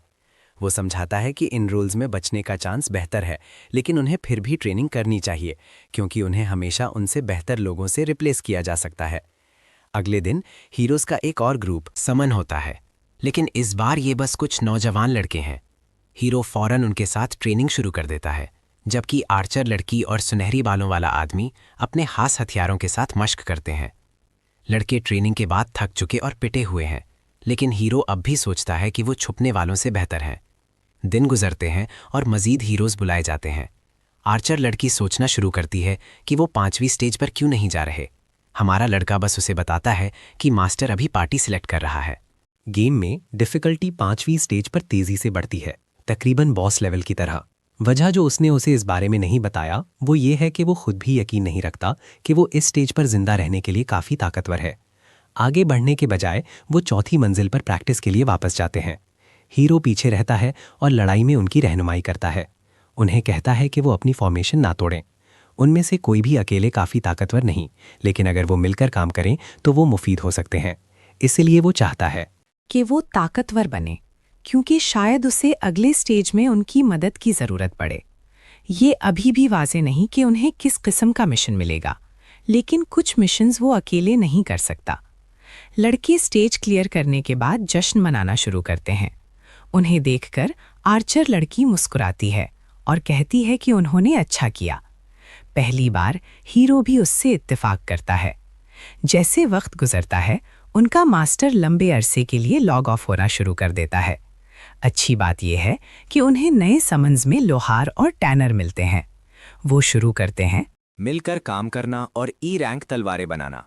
ये नए आने वालों को दी जाती हैं, जबकि सी रैंक इक्विपमेंट सिर्फ हमारी एलीट पार्टी के लिए है। इस सब में 3 लोगों को सिंथेसाइज किया जाता है, जिसमें वो नकली शेफ भी शामिल था। बस ऐसे ही कुछ और दिन गुजरते हैं और आखिरकार 5वीं मंजिल के अंदर जाने का वक्त आ जाता है। हमारा लड़का परी से तस्बीक मांगता है और वो हाँ कहती है। फाइटर्स को तैयार करने के लिए वो उन्हें छोटी सी तकरीर देता है और उन्हें अपना गार्ड नीचे ना करने को कहता है। अगले ही लम्हे उनकी पार्टी टेलीपोर्ट होती है एक तबाहशुदा शहर में। वो वाकई कोई मॉन्स्टर या लोग नहीं देख सकते, जो हमारे लड़के को सोचने पर मजबूर करता है कि ये कोई सबजुगेशन मिशन नहीं है। अचानक लड़कों में से एक ढांचा देखता है और चीखना शुरू कर देता है। दूसरे भी परेशान हैं उस बात को लेकर जो उन्हें इस मंजिल के बारे में बताया गया है। वो रास्ते का जायजा लेने का फैसला करता है। वो लड़की को वॉच टावर पर चढ़ने को कहता है। जब वो ऐसा करती है, वो तकरीबन सदमे में जम जाती है जो वो देखती है। दूसरे उसका एक्सप्रेशन नोटिस करते हैं और उसे पुकारते हैं, पूछते हैं कि क्या हो रहा है। वो आखिरकार बोलने के काबिल होती है और उन्हें बताती है कि हजारों गॉब्लिन्स शहर की तरफ मार्च कर रहे हैं। एक सिस्टम नोटिफिकेशन आखिरकार जाहिर होती है, दिखाती है कि उनका मिशन 1086 गॉब्लिन्स की लहर से बचना है। हमारा लड़का जानता है कि वो यहाँ वक्त ज़ाया नहीं कर सकते, इसलिए वो उसे नीचे आने को कहता है। वो उन्हें यकीन दिलाता है कि उन्हें सारे गॉब्लिन्स को मारने की ज़रूरत नहीं, क्योंकि उनका मिशन सिर्फ मुकर्ररा वक्त तक जिंदा रहना है। ग्रुप एक इमारत में दाखिल होने का फैसला करता है, लेकिन वो सब लॉक्ड हैं, इसलिए वो करीबी गली की तरफ जाते हैं। आखिरकार टाइमर मिशन का 30 मिनट पर दिखाई देता है। वो बुरी तरह अच्छी जगह ढूंढते हैं, लेकिन उनके पास वक्त खत्म हो रहा है। आखिरकार वो एक तंग रास्ते पर रुकते हैं ताकि उन पर हर तरफ से हमला ना हो सके। गॉब्लिन्स के हमला करने के 3 मुमकिन रास्ते हैं। हमारा लड़का बाएं तरफ लेने का फैसला करता है। एरन दाएं तरफ का इंचार्ज है, जबकि गेड और हैंसन दोनों पीछे वाले रास्ते की हिफाजत करेंगे। मजीद ये कि वो बारी बारी लड़ेंगे ताकि थकावट से बच सकें। आर्चर लड़की स्टैंड बाय पर है, बाकी सबको सपोर्ट करने के लिए। हीरो बैरिकेड लगाने का मशवरा देता है। वो सब काम पर लग जाते हैं। टाइमर देखकर उसे एहसास होता है कि ये रियल लाइफ टाइम के साथ सिंक्रोनाइज्ड है, जिसका मतलब है उन्हें पूरे 30 मिनट जिंदा रहना होगा। ज्यादा देर नहीं गुजरती कि पहला गॉब्लिन अपनी शक्ल दिखाता है। टाइमर फौरन शुरू होता है और गॉब्लिन उनकी तरफ भागता है। उन्होंने अभी तक बैरिकेड खत्म नहीं किया, लेकिन अब उस बारे में फिक्र करने का वक्त नहीं है। जैसे ही और गॉब्लिन्स शामिल होते हैं, हीरो ग्रुप पर चिल्लाता है कि रास्ते को इन गॉब्लिन्स की लाशों से ब्लॉक करें। हान फॉलो कर रहा है। ब्लॉक और अटैक का सादा पैटर्न जो अच्छा काम करता लगता है। सुनहरी बालों वाला आदमी ताहम स्ट्रगल करता दिखाई देता है और पूछता है कि क्या उन्हें वाकई सिर्फ 10 मिनट जिंदा रहना है। क्लॉक पर 26 मिनट बाकी होने पर हीरो से झूठी उम्मीद देता है। कहता है कि वो उससे कभी झूठ नहीं बोलेगा। जो भी मामला हो, हमारा लड़का ऐसी जगह मरने के लिए तैयार नहीं। जैसे ही गोब्लिन्स करीब आते हैं, वो जी को हैंसन के साथ जगह बदलने के लिए चिल्लाता है। आदमी इसरार करता है कि वो जारी रख सकता है, लेकिन हमारा लड़का उसे मजबूर करता है। वो परख रहा। वो जानता है कि वो अपने कम लेवल, कमज़ोर स्टैमिना और ख़राब टेक्निक की वजह से स्ट्रगल कर रहा है। वो हर गॉब्लिन को मारने में बहुत ज़्यादा एनर्जी यूज़ कर रहा है। इसी दौरान हैन गॉब्लिन्स को मुकम्मल दुरुस्तगी के साथ मारता रहता है। अपने जहन में वो वही उसूल दोहराता है, 1/1 किल, कम से कम स्टैमिना, ज़्यादा से ज़्यादा एफिशिएंसी। लेकिन गॉब्लिन्स बिना किसी डर के आते रहते हैं, जैसे उनका वाहिद मकसद यहाँ मरना हो। वो दोबारा स्विच की मांग करता है। गेट जल्दी से अपनी शील्ड और तलवार उठाता है, जबकि हैंसन उनकी फॉर्मेशन के कमज़ोर हिस्से पर जाता है। फिर वो आंचल लड़की को बुलाता है। उसे कहता है कि आदमी को सपोर्ट करे और जो तीर वो चलाती है उन्हें जमा करे। वो एक्साइटेड हो जाती है क्योंकि वो कुछ एक्शन का इंतज़ार कर रही थी। वो उसे बताता है कि उसका काम उन गॉब्लिन्स को ख़त्म करना है जो उनकी फॉर्मेशन तोड़ते हैं। नेज़े वाला आदमी गॉब्लिन्स को काटना जारी रखता है, लेकिन बेसब्रा होना शुरू हो जाता है। पूछता है कि क्या 10 मिनट हो गए? पसीने में भीगा और थका हुआ हीरो बताता है कि सिर्फ 5 मिनट गुजरे हैं। लड़की फायरिंग जारी रखती है, उसे नीचे रहने और हिलते रहने को कहती है। फिर अचानक गॉब्लिन का ब्लेड सीधा लड़के के बाजू पर लगता है और खून बहने लगता है। एक नोटिफिकेशन वॉर्न करती है कि वो खून बहा रहा है और एचपी खो रहा है। हमारा लड़का दूसरे आदमी को चिल्लाता है कि वो उसकी जगह ले और अभी उसकी खून बहने की परवाह ना करे। गेट दर्द से रोता है, परेशान और कांपता हुआ, लेकिन वो उसे वापस फोकस में लाता है। पूछता है कि क्या वो सबको मरने देने का इरादा रखता है। लड़का शर्मिंदा महसूस करता है और माफ़ी मांगता है। वो लड़की को खून रोकने को कहता है। वो जल्दी से जख्म पर पट्टी बांधती है और वो दर्द के बावजूद खुद को वापस पैरों पर खड़ा करता है। हमारा लड़का फिर सब कुछ निकाल देता है जो उसके पास है। वो गॉब्लिन्स के बीच से गुजरता है जैसे कोई गुस्से वाला तूफान। उन्हें उतनी ही तेज़ी से ख़त्म करता है जितनी तेज़ी से वो जाहिर होते हैं, लेकिन गॉब्लिन्स भी ज़्यादा अग्रेसिव हो जाते हैं। अचानक सामने वाला आदमी घबरा जाता है क्योंकि उसकी तलवार ने अपनी ड्यूरेबिलिटी पूरी खो दी है। हीरो जख्मी लड़के से पूछता है कि क्या वो दोबारा स्विच कर सकता है, और हालांकि वो अभी भी दर्द में है, वो राज़ी हो जाता है। वो हैंसन को पीछे हटने और अपनी तलवार रिपेयर करने का हुक्म देता है। हमारे लड़के को पहले ही इसकी उम्मीद थी। हालांकि उसकी तलवार डिफ़ॉल्ट फ्रैंक सूट से बेहतर थी, वो फिर भी काफ़ी बुरी थी। वो पकड़ता है। उनमें से एक शील्ड और उससे गॉब्लिन्स को मारता रहता है। ग्रुप को लड़ते रहने को कहता है, भले ही वो अपनी तलवारें यूज़ ना कर सकें। उनकी फॉर्मेशन लगातार बदलती रहती है। वो अपने दांत पीसता है और ऐलान करता है कि सिर्फ 3 मिनट बाकी हैं, लेकिन उसके लिए 30 मिनट लामहदूद लगते हैं। नेज़े वाला आदमी और आर्चर लड़की सिर्फ 10 सेकंड बाद दोबारा पोजीशंस बदलते हैं। इसी वक्त वो जख्मी लड़के को दूसरे आदमी के साथ वापस स्विच करने का हुक्म देता है, उन्हें सपोर्ट करने के लिए। वो आर्चर लड़की को अपने सारे तीर यूज़ करने को भी कहता है। वो जानता है कि अगर वो तोड़ें फॉर्मेशन उस तरफ से, तो वो सब मर जाएंगे। वो बहुत से गॉब्लिन्स मारती है, लेकिन इससे पहले कि जोरी को स्विच करने का मौका मिले, मॉन्स्टर्स में से एक जख्मी आदमी के पेट में खंजर घोंप देता है। आदमी घुटनों पर गिर जाता है, जैसे खून उसके मुंह में भर जाता है और वो ढेर हो जाता है। एक नोटिफिकेशन जाहिर होती है जो उन्हें बताती है कि वो मौत के किनारे पर है और उसकी जिंदगी खतरे में है। आर्चर लड़की जम जाती है, आंखें फटी हुई, डर से कांपती हुई। नोटिफिकेशन दोबारा चमकती है जैसे उसकी मौत का काउंटडाउन हो। वो तलवार निकालने का सोचती है, लेकिन खौफसदा है क्योंकि ये उसे फौरन मार देगा। इसी दौरान उसका दोस्त सारे गॉब्लिन से दबता जा रहा है और उससे पूछता है कि क्या वो स्विच कर सकता है, सिर्फ 30 सेकंड्स के लिए। हमारा लड़का भी स्ट्रगल करता दिखाई देता है और मॉन्स्टर्स को पीछे रखने के लिए सब कुछ यूज़ करता है। उनकी फॉर्मेशन टूटती देखकर वो हैंसन को अपने साथ स्विच करने और अभी अपने दोस्त के बारे में सोचना बंद करने को कहता है। अचानक नोटिफिकेशन आती है कि गेट मर गया है। ये देखकर वो आर्चर लड़की पर चिल्लाता है कि मुर्दों को भूल जाए और गॉब्लिन्स के साथ उसकी मदद करे। जैसे वो शुरू करती है, लाडना उसकी सोर्ड्समैनशिप स्किल लेवल 3 तक बढ़ जाती है। वो परेशानी में उससे पूछती है कि उनके पास कितना वक्त है, और वो उस पर चिल्लाता है कि बस मारती रहे और वक्त के बारे में सोचकर कोई सेकंड ज़ाया ना करे। हमारा लड़का भी अपनी सारी फाइटिंग स्किल्स लेवल अप करता है, लेकिन वो ज़्यादा एक्साइटेड नहीं है, क्योंकि अगर वो मर गए तो इससे कोई फर्क नहीं पड़ेगा। बदकिस्मती से दूसरा लड़का भी हिट होता है और खून बहने लगता है। गॉब्लिन्स उसे फौरन घेर लेते हैं और काटना शुरू कर देते हैं।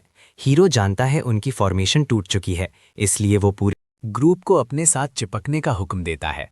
वो गली छोड़कर भागना शुरू करते हैं, थोड़ा और वक्त खरीदने की कोशिश में। हीरो पीछे एक घर देखता है और लड़की को दीवार पर चढ़ने को कहता है। वो हिचकिचाती है, सोचते हुए कि वो चाहता है वो अकेले भाग जाए, लेकिन वो उसे बताता है कि वो पीछे आएगा। अब जब वो खुले में है, वो बस एक वक्त में एक गॉब्लिन मार सकते हैं, तो घोंपने के बजाय वो वाइट क्लीव अटैक्स करना शुरू करता है। लड़की आखिरकार ऊपर पहुंच जाती है और वो उसके पीछे जाता है। अब वक्त है नीचे वाले आदमी का चढ़ने का, लेकिन उसकी टांग में एक गॉब्लिन खंजर मार देता है। बिना सोचे हमारा लड़का नीचे कूदता है और उस गॉब्लिन को काट देता है जिसने उसे मारा। वो फौरन कहता है कि उन्हें टांग काटनी पड़ेगी और आदमी की टांग काट देता है। खून हर तरफ फैलता है और वो दर्द में चीखता है, लेकिन हीरो सिर्फ बचने पर फोकस करता है। लड़की गॉब्लिन्स को दीवार चढ़ने से रोकने के लिए उसका नेज़ा यूज करती है, लेकिन अचानक गिरा देती है और चीखती है घबराकर कि आगे क्या होगा। हीरो उसे अपनी टांगे यूज करके लात मारने का हुक्म देता है, बताते हुए कि उन्हें सिर्फ 30 सेकंड्स और जिंदा रहना है। जब वो डिस्ट्रैक्टेड होता है, उसे हुक्म देते हुए गॉब्लिन्स में से एक ऊपर चढ़ने में कामयाब हो जाता है। वो तलवार से उसे मारने की कोशिश करता है, लेकिन दूसरा गॉब्लिन पहले हमला करता है। उसके पेट में खंजर घोंप देता है, खून बाहर निकलता है, लेकिन जब वो वापस लड़ने की कोशिश करता है, गॉब्लिन उसे अपने खंजर से फिर मारता है। दूसरी तरफ आर्चर लड़की भी जख्मी है और हर सेकंड अपनी हेल्थ खो रही है। हीरो के लिए सवालों के साथ सब कुछ रुक जाता है। अब क्या होगा? क्या वो जिंदा बचेगा? वो सोचता है कि क्या वो वाकई 5वीं मंजिल पर मरने वाला है? ये ख्याल उसे मायूसी से भर देता है। उसे लगता है कि सारी सूरत हाल नाइंसाफ़ी है। ज़मीन पर ऐसा कभी नहीं हुआ था। गुस्से और मायूसी का ये मिलाप अचानक उसके अंदर कुछ बदल देता है। उसकी आंखें लाल हो जाती हैं और ऑरा इंतहाई ताकतवर हो जाता है। फिर वो कच्ची ताकत के धमाके के साथ आगे बढ़ता है, ऐलान करता है कि लड़ाई ख़त्म नहीं हुई और वो यहाँ मरने वाले नहीं हैं। वो हैरानकुन रफ्तार से गॉब्लिन्स को मारना शुरू कर देता है। उसका पूरा जिस्म वहशी हालत में बदल जाता है और उसके बाल डीमन की तरह बेतरतीब बढ़ जाते हैं। इस हालत में वो गॉब्लिन्स को बेकार कचरा समझता है। हमारे लड़के ने अभी अपनी बरसर्कर स्किल अवेकन की है। अपनी नई बेखौफी के साथ वो जिस्म में दौड़ती शदीद दर्द के बावजूद लड़ाई जारी रखता है। ये उसे अपनी जिस्मानी हुदूद से आगे बढ़ने देता है और वो लानती मॉन्स्टर्स को बिना एक सेकंड रुके काटना जारी रखता है। वो इतनी जोर से घुमाता है कि उसकी तलवार टूट जाती है, लेकिन ये भी उसे रोकने के लिए काफ़ी नहीं और वो बेखौफी से टूटी हुई तलवार के साथ कूद पड़ता है। लेकिन फिर वक्त आखिरकार ख़त्म हो जाता है। सारे मॉन्स्टर्स फुरान जम जाते हैं। एक डीमन गॉब्लिन उसे इंतहाई करीब से घोंपने वाला था, लेकिन दुनिया उसी लम्हे रुक गई, उसे बचा लिया। आर्चर लड़की भी सदमे में जमी खड़ी है, बेहरकत मॉन्स्टर्स से घिरी हुई। यहाँ तक कि नेज़े वाला आदमी, जो कुछ लम्हे पहले मौत के किनारे पर था, टाइमर की वजह से बच जाता है। वहशी लड़ाई के बाद वो तीनों जीत जाते हैं। सिस्टम उन्हें सोने, लोहे की कच्ची धात, चमड़े और दूसरे नायाब मटीरियल से नवाजता है। फिर उन्हें वापस वेटिंग रूम में ट्रांसपोर्ट कर दिया जाता है। पहली बार एहसास लगता है कि हीरो भी अपनी जान के लिए डरा हुआ था। पार्टी आखिरकार शदीद लड़ाई के बाद सांस लेती है। आर्चर लड़की हंसती है, एहसास करते हुए कि वो अभी भी जिंदा है, और हमारे लड़के को खड़ा होने में मदद करने को कहती है। वो उसे हाथ देता है और वो पूछती है कि क्या वो वाकई निकल आए हैं। हीरो तस्दीक करता है क्योंकि वो वापस वेटिंग रूम में है। लड़की पूछती है कि क्या अगले स्टेजेस भी इसी तरह मुश्किल होने वाले हैं। हमारा लड़का समझाता है कि ये खास मामला था, क्योंकि ये सर्वाइवल मिशन था जो पार्टीज के लिए बेहतरीन है। उनकी पार्टी के 2 लड़के इतने ताकतवर नहीं थे, और यही वाहिद वजह है कि वो मौत के इतने करीब पहुंच गए। आर्चर लड़की नीचे देखती है, कहते हुए कि वो समझती है, लेकिन अंदर ही अंदर वो उन्हें मरने देने पर थोड़ा पछतावा महसूस करती है। वापस आने के बाद दोनों लड़कों का दोस्त उन्हें मिलता है और जोश में पूछता है कि वो कहाँ है। हीरो सीधा उसे बताता है कि वो बच नहीं सके आदमी को यकीन नहीं आता जो उसने अभी सुना, लेकिन यही इस दुनिया की हकीकत है। बिना वक्त जाया किए मास्टर अजय पार्टी को अंदर आने के लिए बुलाता है। इसी दौरान हमारा लड़का अपने बिस्तर पर गिर जाता है और सोचता है कि अभी क्या हुआ। वो यहाँ मौत पर वाकई जज्बाती नहीं होता। एक ऐसे शख्स के तौर पर जो टावर की फ्रंट लाइंस पर लड़ता है, वो जानता है कि मौत कुछ आम बन जाएगी। अपने जहन के पीछे वो सवाल करता है कि क्या उसे वाकई बरसर्क स्किल मिली। वो सोचता है कि कैसे कंपोजर और बरसर्क एक दूसरे के मुतजाद हैं।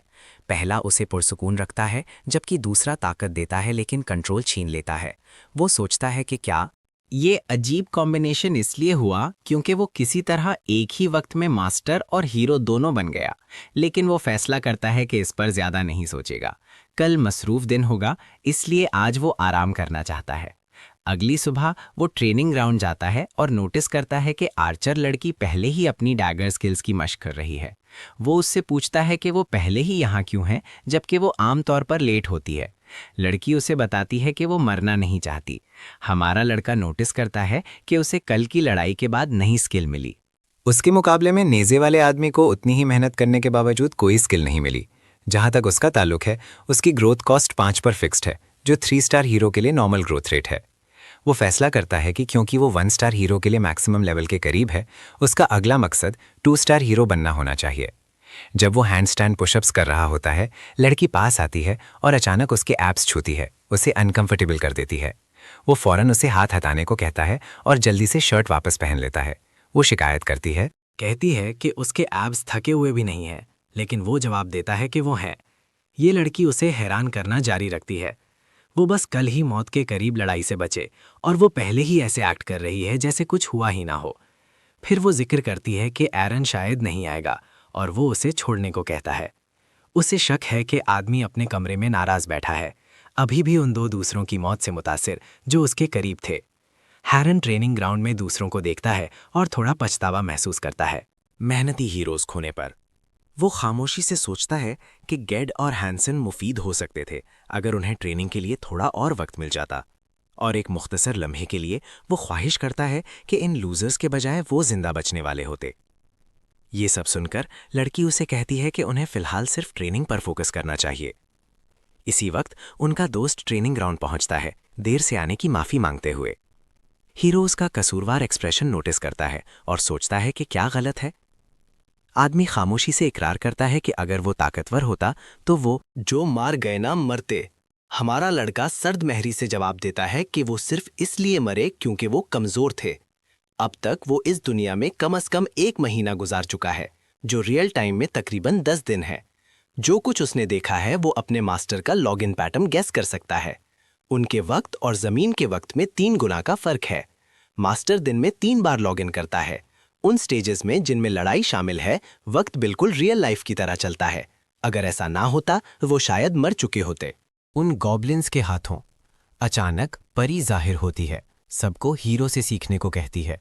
वो वाकई इम्प्रेस है कि वो ट्रैश पार्टी के साथ 5वें स्टेज क्लियर करने में कामयाब रहा।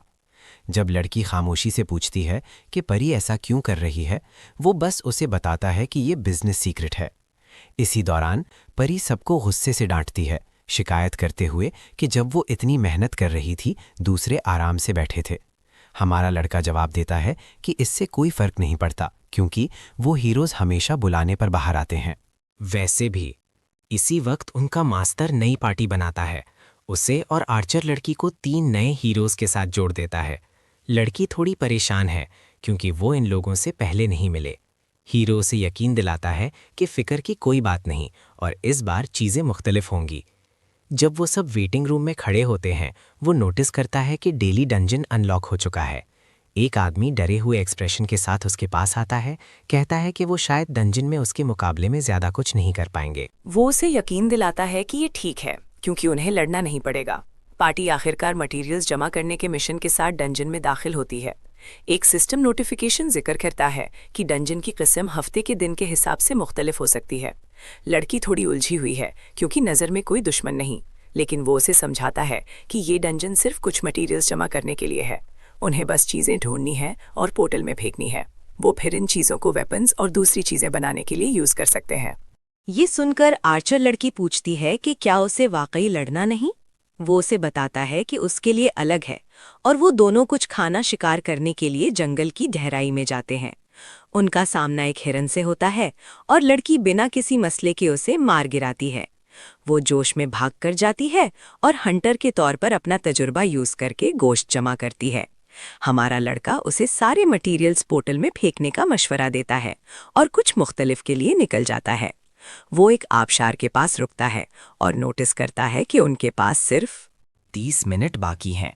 खुशकिस्मती से उसे वो शिकार मिल जाता है जिसकी वो तलाश में था। ये क्वीन ऑफ द फॉरेस्ट नाम का नायाब मॉन्स्टर है जो सिर्फ डेली डंजन्स फॉरेस्ट में जाहिर होता है। मखलूक एक लो रैंक एट्रीब्यूट स्टोन गिराती है जिसकी उसे 2 स्टार्स पर प्रमोट होने की ज़रूरत है। हमारा लड़का वक्त ज़ाया नहीं करता और रानी की हिफाजत करने वाले 2 मॉन्स्टर्स को काट देता है। उसके सामने खड़ी रानी बहुत बड़ी लगती है, लेकिन वो मुस्कुराता है जैसे वो जोश में चैलेंज कबूल करता है। जल्द ही वो उसका सर वापस ग्रुप के पास लाता है जो चीखते हैं। ये सोचते हुए कि ये मॉन्स्टर है। आर्चर लड़की इतना बड़ा हिरन का सर देखकर शॉक होती है। वो उससे पूछती है कि उसने कितना पकड़ा और वो बताती है कि वो 2 हिरन और एक सूअर शिकार करने में कामयाब रही, जो सबके लिए काफ़ी होना चाहिए। लड़की अभी भी नहीं समझती कि वो सिर्फ सर क्यों लाया। वो समझाता है कि वो उसका सींग नहीं काट सका। इसी दौरान वो आसानी से सींग काट लेती है और नई skill Hunter of the forest awaken करती है। हमारे लड़के को एलिमेंटल स्टोन मिलता है जो आइटम्स के साथ या हीरो प्रमोशन के लिए यूज हो सकता है। वापस लॉबी में हर कोई लंबे अरसे बाद गोश्त देखकर खुश होता है। खाने के बाद हीरो लड़की को दूसरे डेली डंजन में ले जाता है। क्योंकि ये अलग दिन है, डंजन सिनाल प्लाटो में बदल जाता है। लड़की सोचती है कि क्या वो वाकई सिर्फ मटेरियल्स जमा करके ताकतवर हो सकते हैं। वो जवाब देता है कि वो एलिमेंटल स्टोन्स यूज करके ताकतवर होते हैं, जो बिल्कुल वही है जो वो आज जमा करेंगे। चट्टान के किनारे पर खड़े होकर उसे एहसास होता है कि डंजन कितना खूबसूरत लगता है। वो इसे इग्नोर करता है और इसके बजाय करीबी पौधे पर फोकस करता है, जो हीलिंग पोशंस बनाने के लिए यूज हो सकता है। वो दोनों जायंट वुल्फ शिकार करने के लिए आगे बढ़ते हैं और वो उसे पूरा पैक आने से पहले जिस्म के टुकड़े करने को कहता है। इस बार उसे वाटर एलिमेंटल स्टोन मिलता है। इसी दौरान लड़की मजे करती दिखाई देती है क्योंकि वो कर रही है जो वो अच्छी तरह जानती है। वो ख्वाहिश करती है कि काश चीज़ें हमेशा ऐसी ही रहती और वो बस शिकार और खाना जमा करते बिना किसी मास्टर के। ये बात हमारे लड़के को सख्त लगती है क्योंकि वो भी मास्टर हुआ करता था। वो सोचता है कि क्या उसकी अपनी लॉबी के हीरोज भी यही सोचते हैं और पूछता है कि क्या वो अब लड़ना नहीं चाहती। हमारा लड़का बिलवास्ता उसे बताता है कि वो लॉबी में दूसरे काम कर सकती है और सिंथेसाइज होने की फिक्र भी नहीं करनी पड़ेगी क्योंकि वो माहिर है।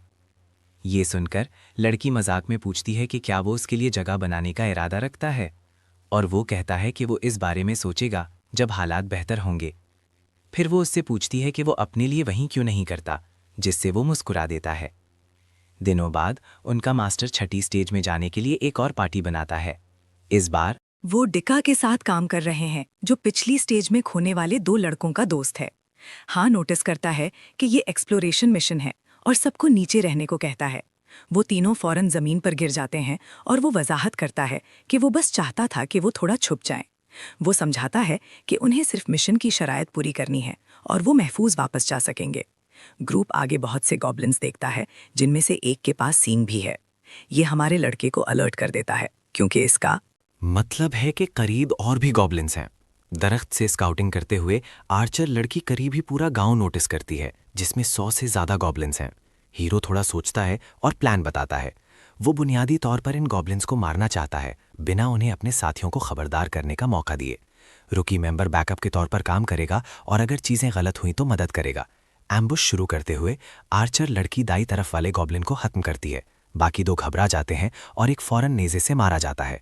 आखिरी गॉब्लिन परेशानी में सींग यूज करने की कोशिश करता है, लेकिन हमारा लड़का क्लच में आता है और उसका सर कलम कर देता है।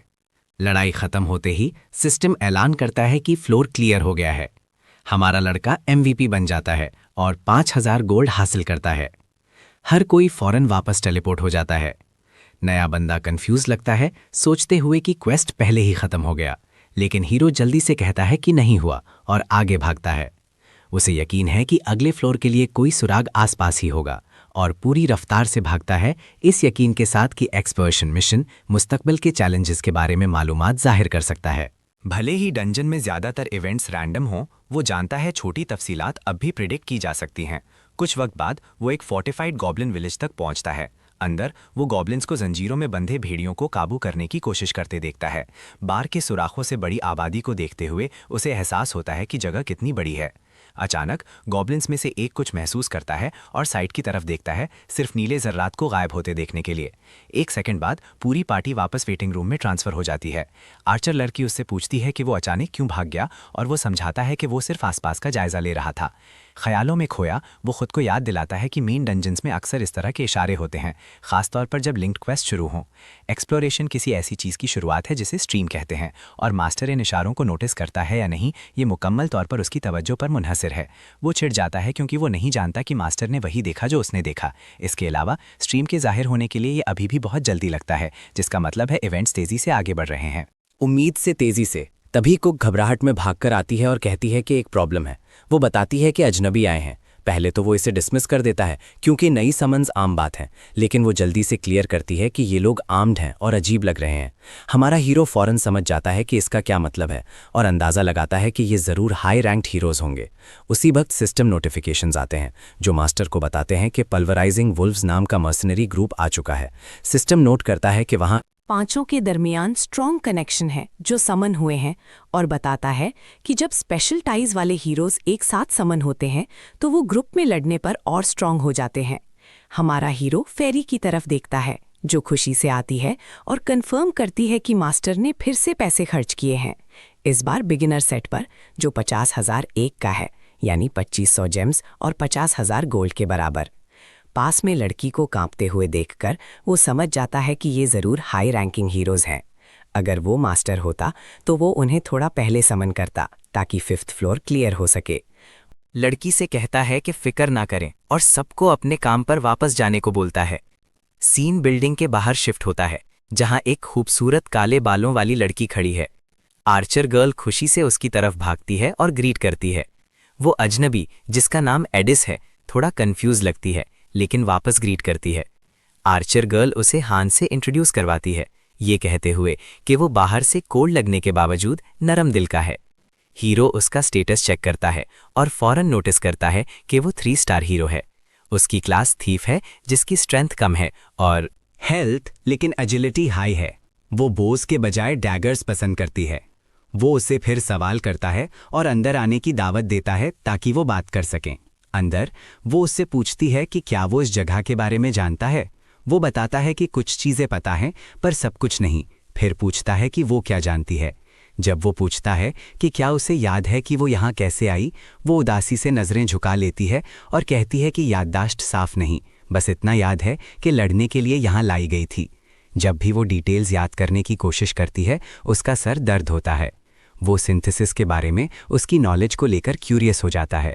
लड़की धीरे से समझाती है कि सिंथेसिस एक प्रोसेस है जहां कोई दूसरों को एब्जॉर्ब करके स्ट्रांग बनता है। ये सुनकर हमारा हीरो रियलाइज करता है कि रैंकिंग के हिसाब से नए समन्स का नॉलेज गैप अलग होता है। उसके कपड़ों को देखकर वो पूछता है कि क्या वो पहले मर्सनरी थी।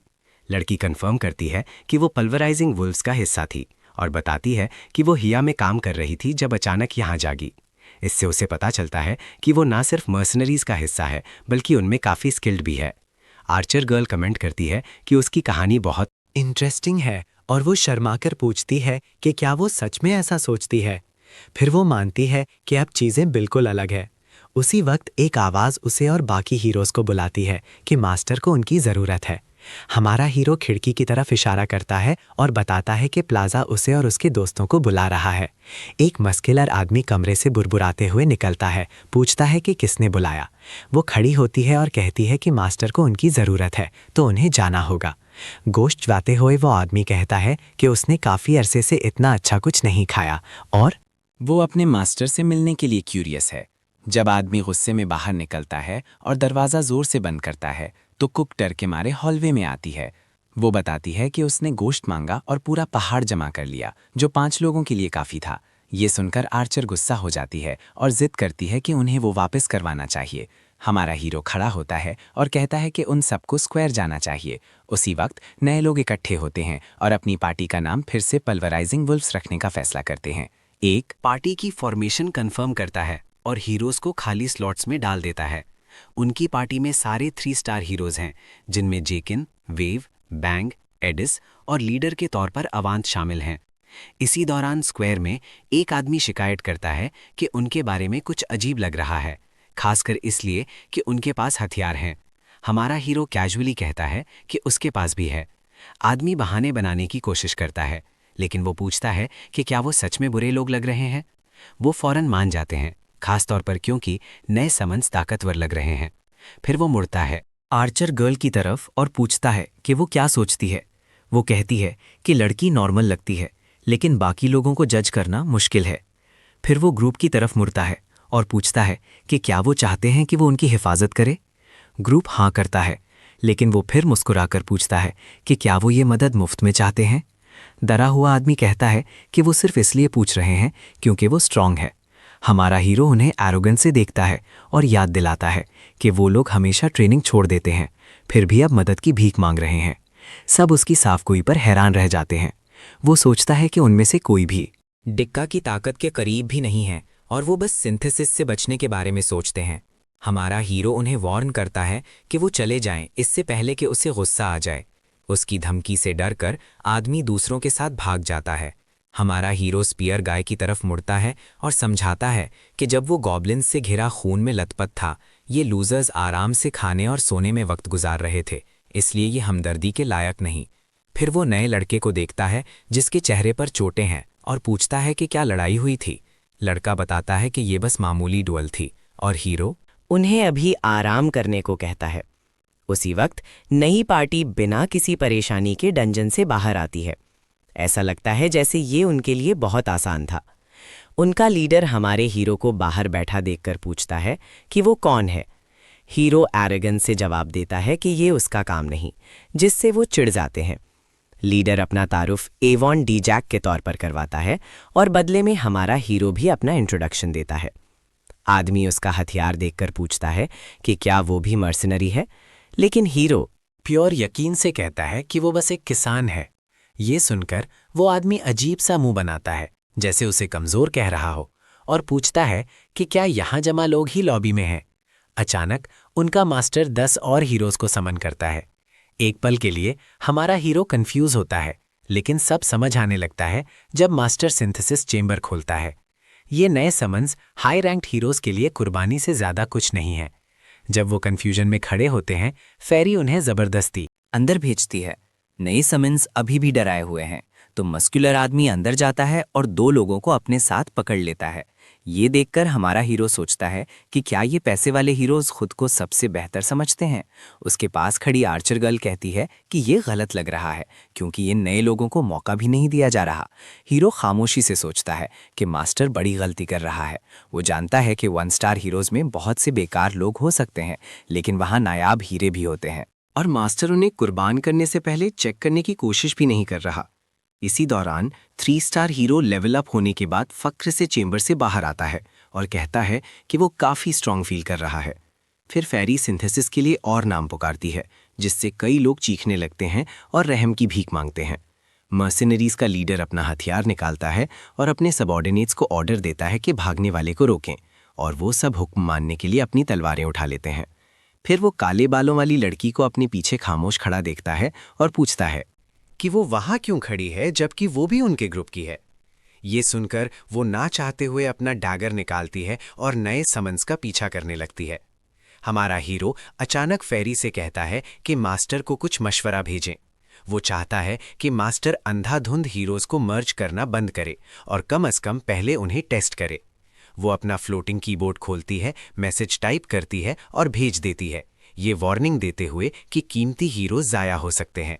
बड़ा आदमी उसकी दखलंदाजी से चिढ़ जाता है और आगे बढ़कर उसे कहता है कि उनके मामलात से दूर रहे। हीरो सुकून से जवाब देता है कि वो बिल्कुल भी दखल नहीं दे रहा, बस मास्टर को मशवरा दे रहा है। एक स्मग एक्सप्रेशन के साथ वो आदमी को देखता है और पूछता है कि क्या वो इस सिचुएशन से खुश नहीं। बड़े आदमी को गुस्सा आता है और वो अपना कुल्हाड़ी घुमाता है, उसे बुरा भला कहता है, लेकिन तभी एक तीर उसके सर के पास से गुजरता है, जो सीधा उसी पर निशाना था। आर्चर गर्ल उसे बताती है कि उसने जानबूझकर मिस किया। इससे वो और भी गुस्सा हो जाता है और उसके साथी भी शामिल हो जाते हैं।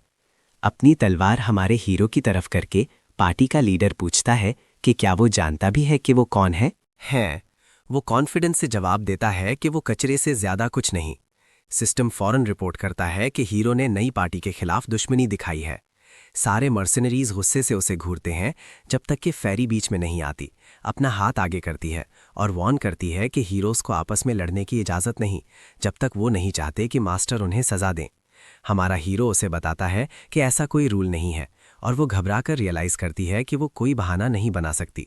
फिर वो उन लोगों की तरफ मुड़ता है और कहता है कि थोड़ा ईमानदार बनो, क्योंकि वो असल में मर्सनरीज नहीं है, हकीकत में वो चोरों का टोला है। लीडर का सब्र टूट जाता है और वॉर्न करता है कि वो ऐसी बेइज्जती बर्दाश्त नहीं करेगा। पूछता है कि क्या वो सच में मरना चाहता है।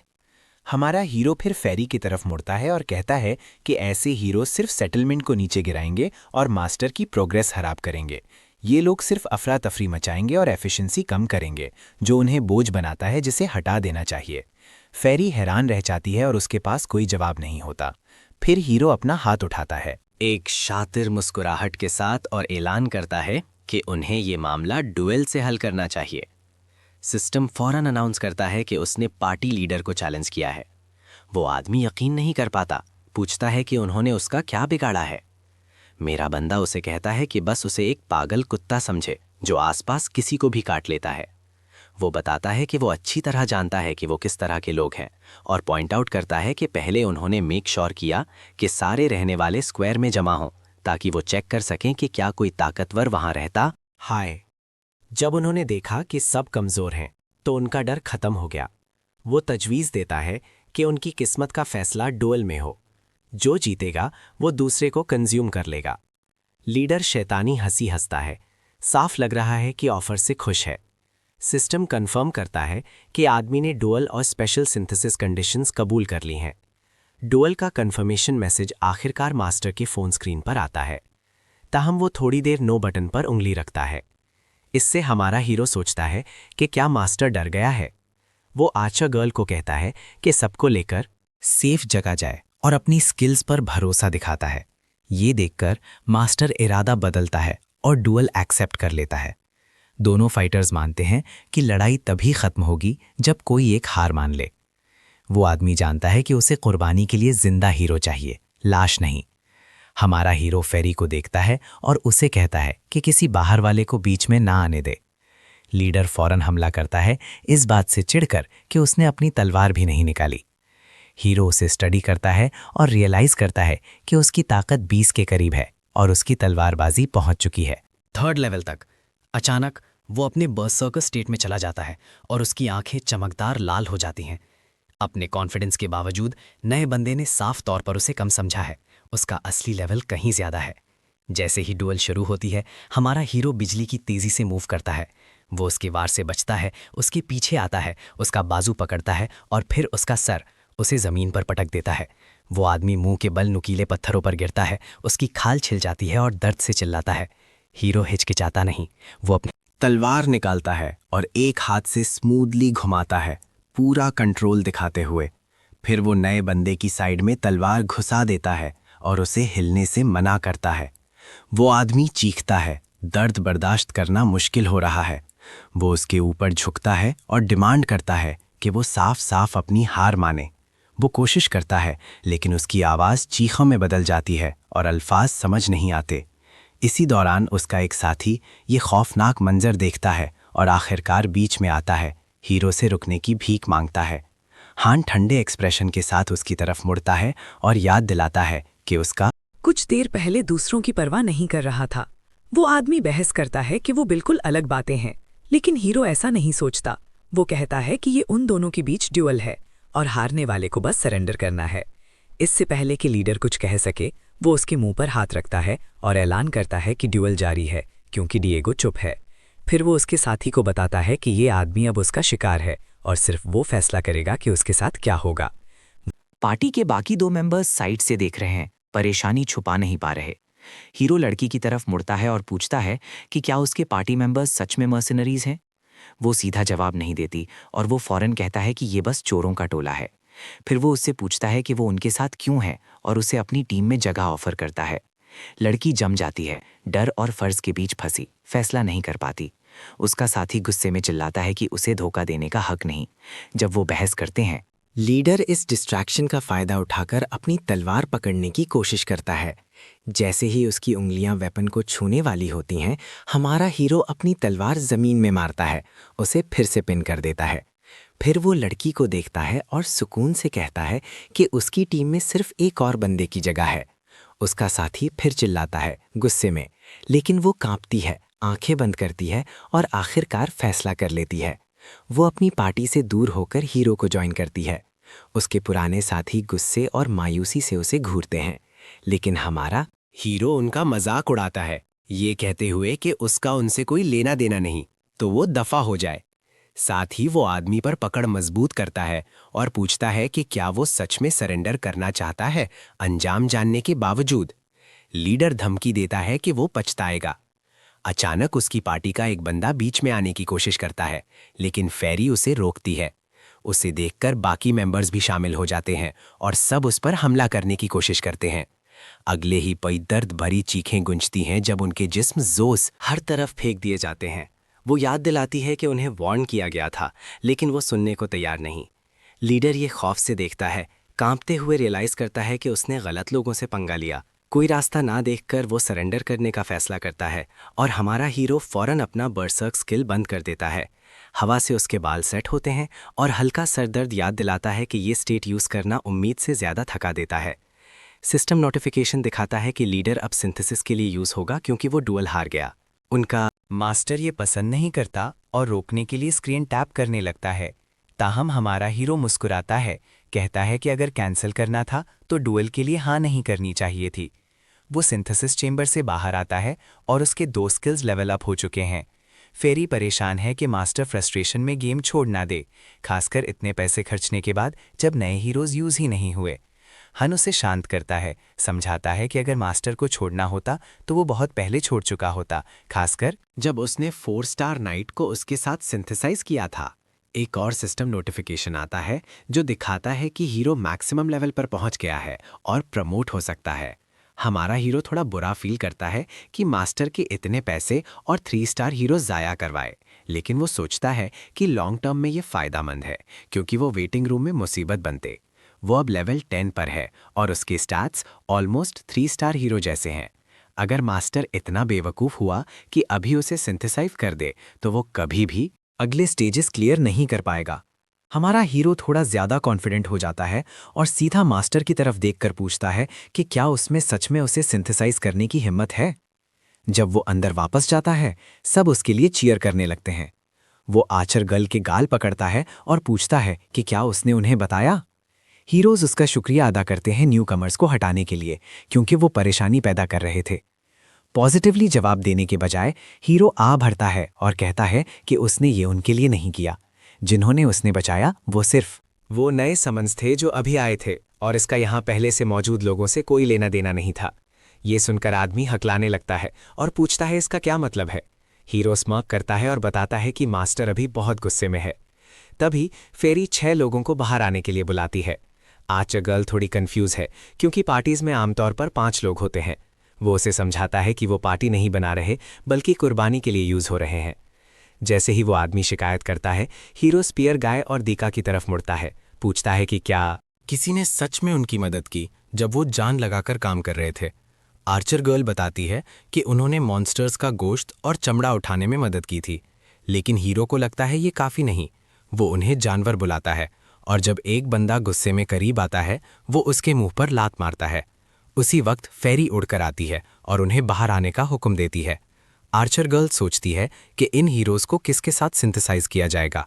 वो अंदाज़ा लगाता है कि ये शायद नई 3 स्टार लड़की होगी क्योंकि उसका लेवल काफ़ी कम है।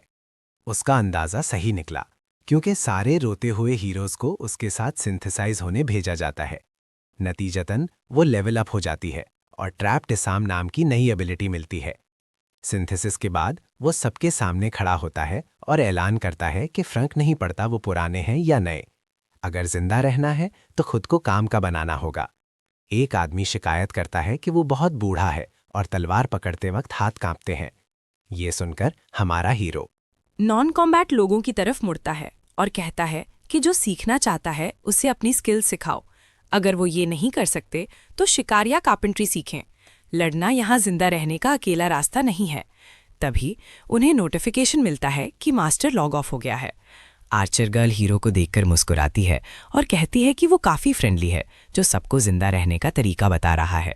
वो उसे टाल देता है, लेकिन मन में जानता है कि वो सही है। अगर वो वही करें जो उसने कहा तो उन्हें बेमतलब मौत नहीं पड़ेगी। मौत। वो 10th स्टेज के करीब पहुंच रहे हैं और वक्त आ गया है कि वो दूसरी पार्टी बनाएं जो उनकी मेन पार्टी के बराबर हो। अगली सुबह क्लोई उसे ब्रेड की प्लेट के साथ ग्रीट करती है। वो पूछता है ये क्या है, और वो बताती है कि वो एक और लड़की के साथ काम कर रही है जो बेकर हुआ करती थी। उनके पास काफ़ी गंदुम नहीं है, तो वो तजवीज़ देता है कि वो डेली डंजन जाएं कुछ जमा करने के लिए। बाहर जाकर वो डार्क हेड लड़की से मिलता है और उसे फॉलो करने को कहता है। दोनों ट्रेनिंग ग्राउंड की तरफ जाते हैं, जहां आर्चर गर्ल पहले ही प्रैक्टिस कर रही है। वो उसे बुलाता है और कहता है कि नई लड़की के साथ प्रैक्टिस करे, लेकिन सिर्फ टैगर्स के साथ। वो शिकायत करती है कि वो सिर्फ बोस के साथ अच्छी है, लेकिन वो उसे ज़बरदस्ती करवाता है। जैसा उसने कहा था उसके उलट वो डैगर्स के साथ काफ़ी अच्छा करती है और नई लड़की को परेशान रखती है। वो मुश्किल से उसके हमलों से बचती है और थोड़ी देर लड़ने के बाद थक जाती है। लड़की सोचती है कि क्या आर्चर गर्ल और हीरो किसी मशहूर मार्शल आर्ट्स फैमिली से हैं। वो इसे डिसमिस करती है, कहती है कि वो बस एक हंटर थी और हीरो भी शुरू में इतना स्ट्रांग नहीं था। वो इतने ताकतवर सिर्फ ट्रेनिंग की वजह से बनाए। हमारा हीरो कहता है कि अगर उसकी पार्टी ने परेशानी करने के बजाय ट्रेनिंग पर ध्यान दिया होता तो शायद वो उसके लिए खतरा बन सकते थे। वो अभी कमज़ोर हो सकती है, लेकिन उसका ग्रोथ रेट उनसे बेहतर है क्योंकि वो दोनों 1 स्टार्स हैं। अगर वो मेहनत करे तो जल्द ही उनके बराबर आ जाएगी। इससे उसे थोड़ी मोटिवेशन मिलती है। वो खड़ी होती है और चेहरे से पसीना पहुंचते हुए कहती है कि वो ये याद रखेगी। अगले दिन ट्रेनिंग ग्राउंड में हीरोज़ की नई लहर आती है जो सिंथेसाइज नहीं होना चाहते। हमारा हीरो उन्हें देखता है और सोचता है कि अभी भी कुछ गायब हैं। अगर वो सपोर्टिंग रोल्स भी चाहते हैं तो शायद स्लॉट्स कम पड़ जाएं और उन्हें लड़ना ही पड़े। उसकी नज़र दूर एक लड़के पर पड़ती है और वो उसके पास जाकर उसका नाम पूछता है। लड़का बताता है कि उसका नाम अशर है और वो ट्रेनिंग की अहमियत समझता है। हीरो उसके फाइटिंग स्टाइल से इम्प्रेस होता है और पूछता है कि यहाँ आने से पहले वो क्या करता था। पता चलता है वो मर्सनरीज के लिए पोर्टर था, जिसका लड़ाई से ज़्यादा वास्ता नहीं था। फिर भी वो बनना चाहता था।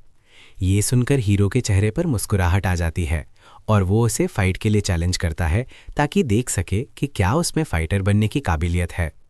उसी शाम उनके मास्टर और रूकीज़ को कुर्बानी के लिए यूज़ करते हैं। बावजूद इसके कि स्पीयर गाय मेहनत कर रहा था, उसे चुना नहीं गया। के लिए उसी जगह उसने अशर को चुना, जिससे वो लेवल 3 तक पहुंच गया। इसी दौरान बाकी लोग डेली डंजन्स में जाते रहे, लेकिन फायर एट्रीब्यूट स्टोन्स वाला डंजन अभी तक नहीं खुला।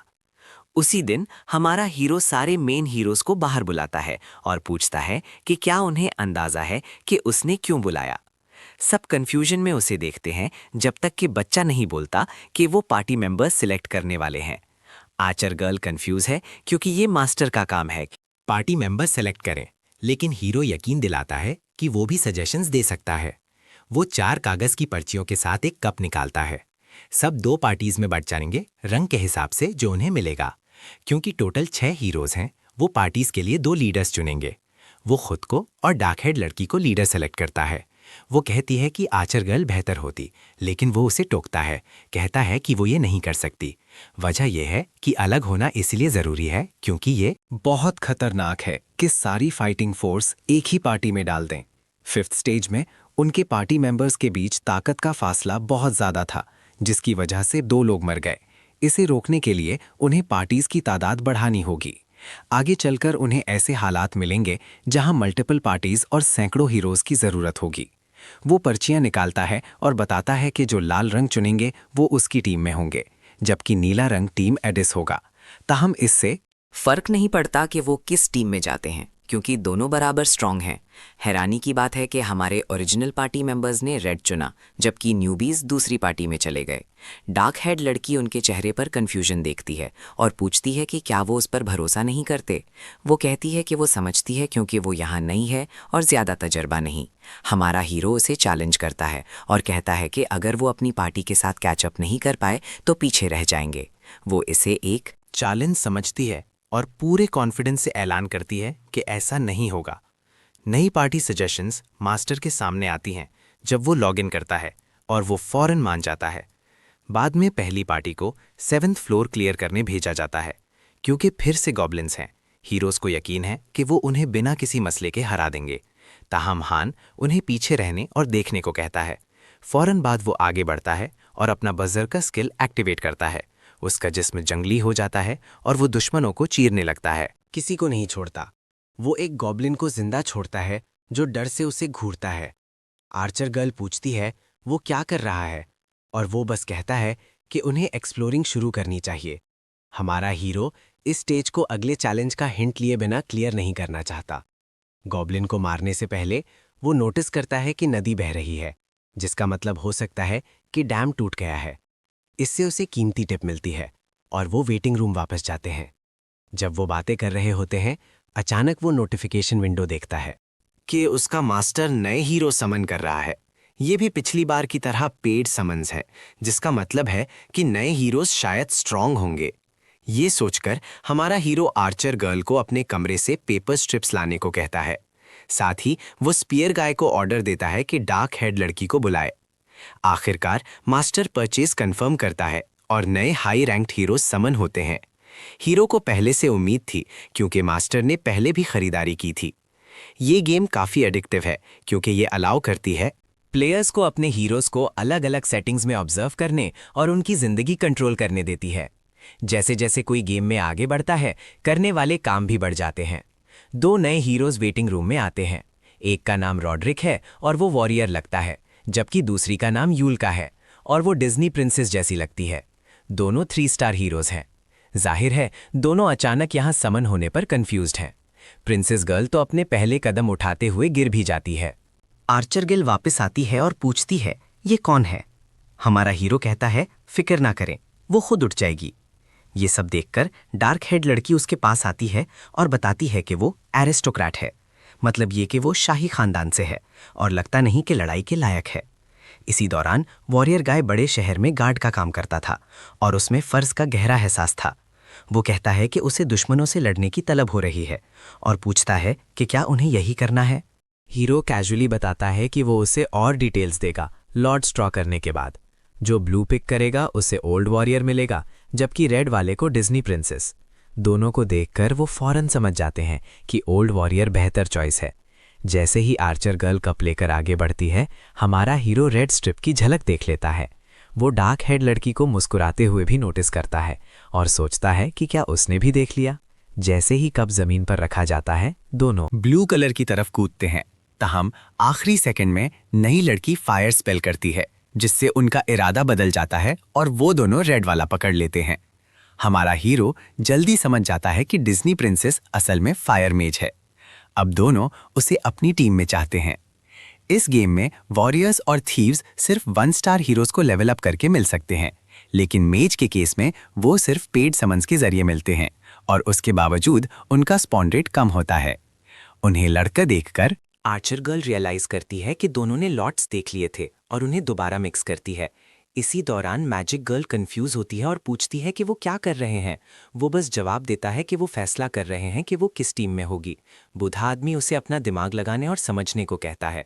थोड़ी देर सोचने के बाद लड़की आखिरकार समझ जाती है और बुरा महसूस करती है। उसी वक्त आर्चर गर्ल लॉट्स लेकर आती है और उन्हें कहती है कि इस बार चीटिंग ना करें। दोनों लीडर्स ईमानदारी से लॉट्स निकालते हैं और हमारा हीरो रेड वाला पहनने में कामयाब हो जाता है। इसका मतलब है कि मेज गर्ल उसकी पार्टी ज्वाइन कर रही है। अचानक उन्हें डोर शोर सुनाई देता है और वो फेरी को एक हीरो को सिंथेसिस चेंबर में घसीटते हुए देखते हैं। वो बंदा मदद की भीख मांगता है, लेकिन कोई फायदा नहीं।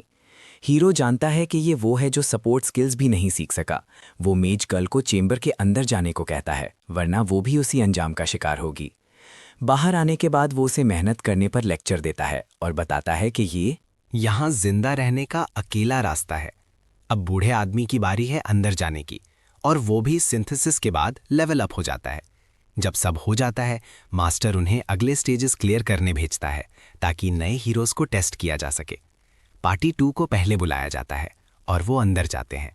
इसी दौरान हमारा हीरो मेक गर्ल की तरफ मुड़ता है और पूछता है कि वो कौन सा मैजिक यूज कर सकती है। वो सवाल करती है कि वो क्यों पूछ रहा है, और हीरो बस उसे सीधा जवाब देने को कहता है। लगता है लड़की किसी अनजान जगह पर किसी ऐसे शख्स के लिए नहीं लड़ना चाहती जिसके बारे में वो कुछ नहीं जानती। वो उसे याद दिलाता है कि वो अपनी सर्वाइवल के लिए लड़ रही है, और खौफनाक चेहरा बनाकर फिर पूछता है कि वो किस किस्म का मैजिक यूज कर सकती है। लड़की बेंच पर बैठती है और बताती है कि वो फायर मैजिक यूज कर सकती है, और सबसे स्ट्रॉन्ग स्पेल जो वो बना सकती है वो थर्ड सर्कल फ्लेम है। वो बाजू बांधता है और कंफर्म करने की कोशिश करता है कि क्या वो टेलीपोर्ट या सपोर्ट मैजिक यूज कर सकती है। वो फखर से बताती है कि जिसके पास 3 रून्स हों वो सपोर्ट मैजिक सीख सकता है, और वो ऐसे एक्ट करती है जैसे उसकी एबिलिटीज उसे शॉक कर देंगी। हमारा हीरो उसे स्टडी करता है और मायूस होता है। वो उम्मीद करता है कि उसकी ताकत उसके घमंड के बराबर हो, क्योंकि वो जानता है कि defence type magic pure offence से कहीं ज़्यादा फ्लेक्सिबल होता है। उसने उसकी स्किल्स के बारे में इसीलिए पूछा क्योंकि उसके पास विजिबल स्किल विंडो नहीं है, और वो जानना चाहता है कि क्या वो बाद में कोई स्किल अवेकन कर सकती है, हालांकि ये मुश्किल लगता है। सीरियस एक्सप्रेशन के साथ वो पूछता है कि क्या वो समझती है कि अब से उसे उनके साथ लड़ना होगा। एक पल बाद डार्क हेड लड़की और उसके पार्टी मेंबर्स गेट से बाहर आते हैं। वो उसके एक्सप्रेशन से जज करता है कि वॉरियर गाय उसकी उम्मीद से ज्यादा स्ट्रांग था। वो आर्चर गर्ल और स्पीयर गाय को आगे बुलाता है, बताता है कि अब उनकी बारी है। जैसे ही वो गेट में दाखिल होते हैं, वो अज्यूम करता है कि वो शायद 4th फ्लोर पर जाएंगे, क्योंकि 5th फ्लोर लॉक्ड है, और उड़ने वाले मॉन्स्टर्स का सामना करने से उन्हें मेज की स्किल्स का बेहतर अंदाज़ा हो सकता है। वो ऐड करता है कि वो लड़ाई के दौरान हाथ हल्का रखेंगे ताकि उसका मैजिक ठीक से टेस्ट हो सके। वो सब अकेले इस फ्लोर को क्लियर कर सकते हैं, तो उसके लिए ये इतना मुश्किल नहीं होना चाहिए। लड़की घबराने लगती है और बहाने बनाती है। कहती है कि वो संभाल सकती है, लेकिन वो थोड़ी स्पेशल है।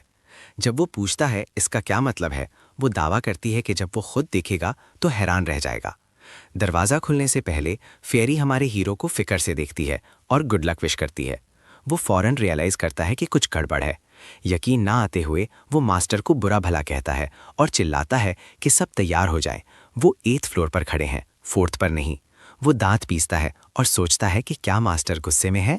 पिछली हरकत की वजह से मागे गर्ल आसपास देखती है और दावा करती है कि उसने ये जगह पहले देखी है। अचानक हीरो चीखता है कि सब नीचे झुक जाएं। वो समझ नहीं पाती, लेकिन इससे पहले कि वो रिएक्ट करे, वो एक तीर अपनी तरफ आता देखती है। हमारा हीरो उसे पकड़ता है और जमीन पर खींचता है। जैसे ही तीर गुजरता है, वो माथे पर शिकन डालता है। पहले ही अंदाजा लगा चुका है कि वो किस तरह के दुश्मनों से निपट रहे हैं।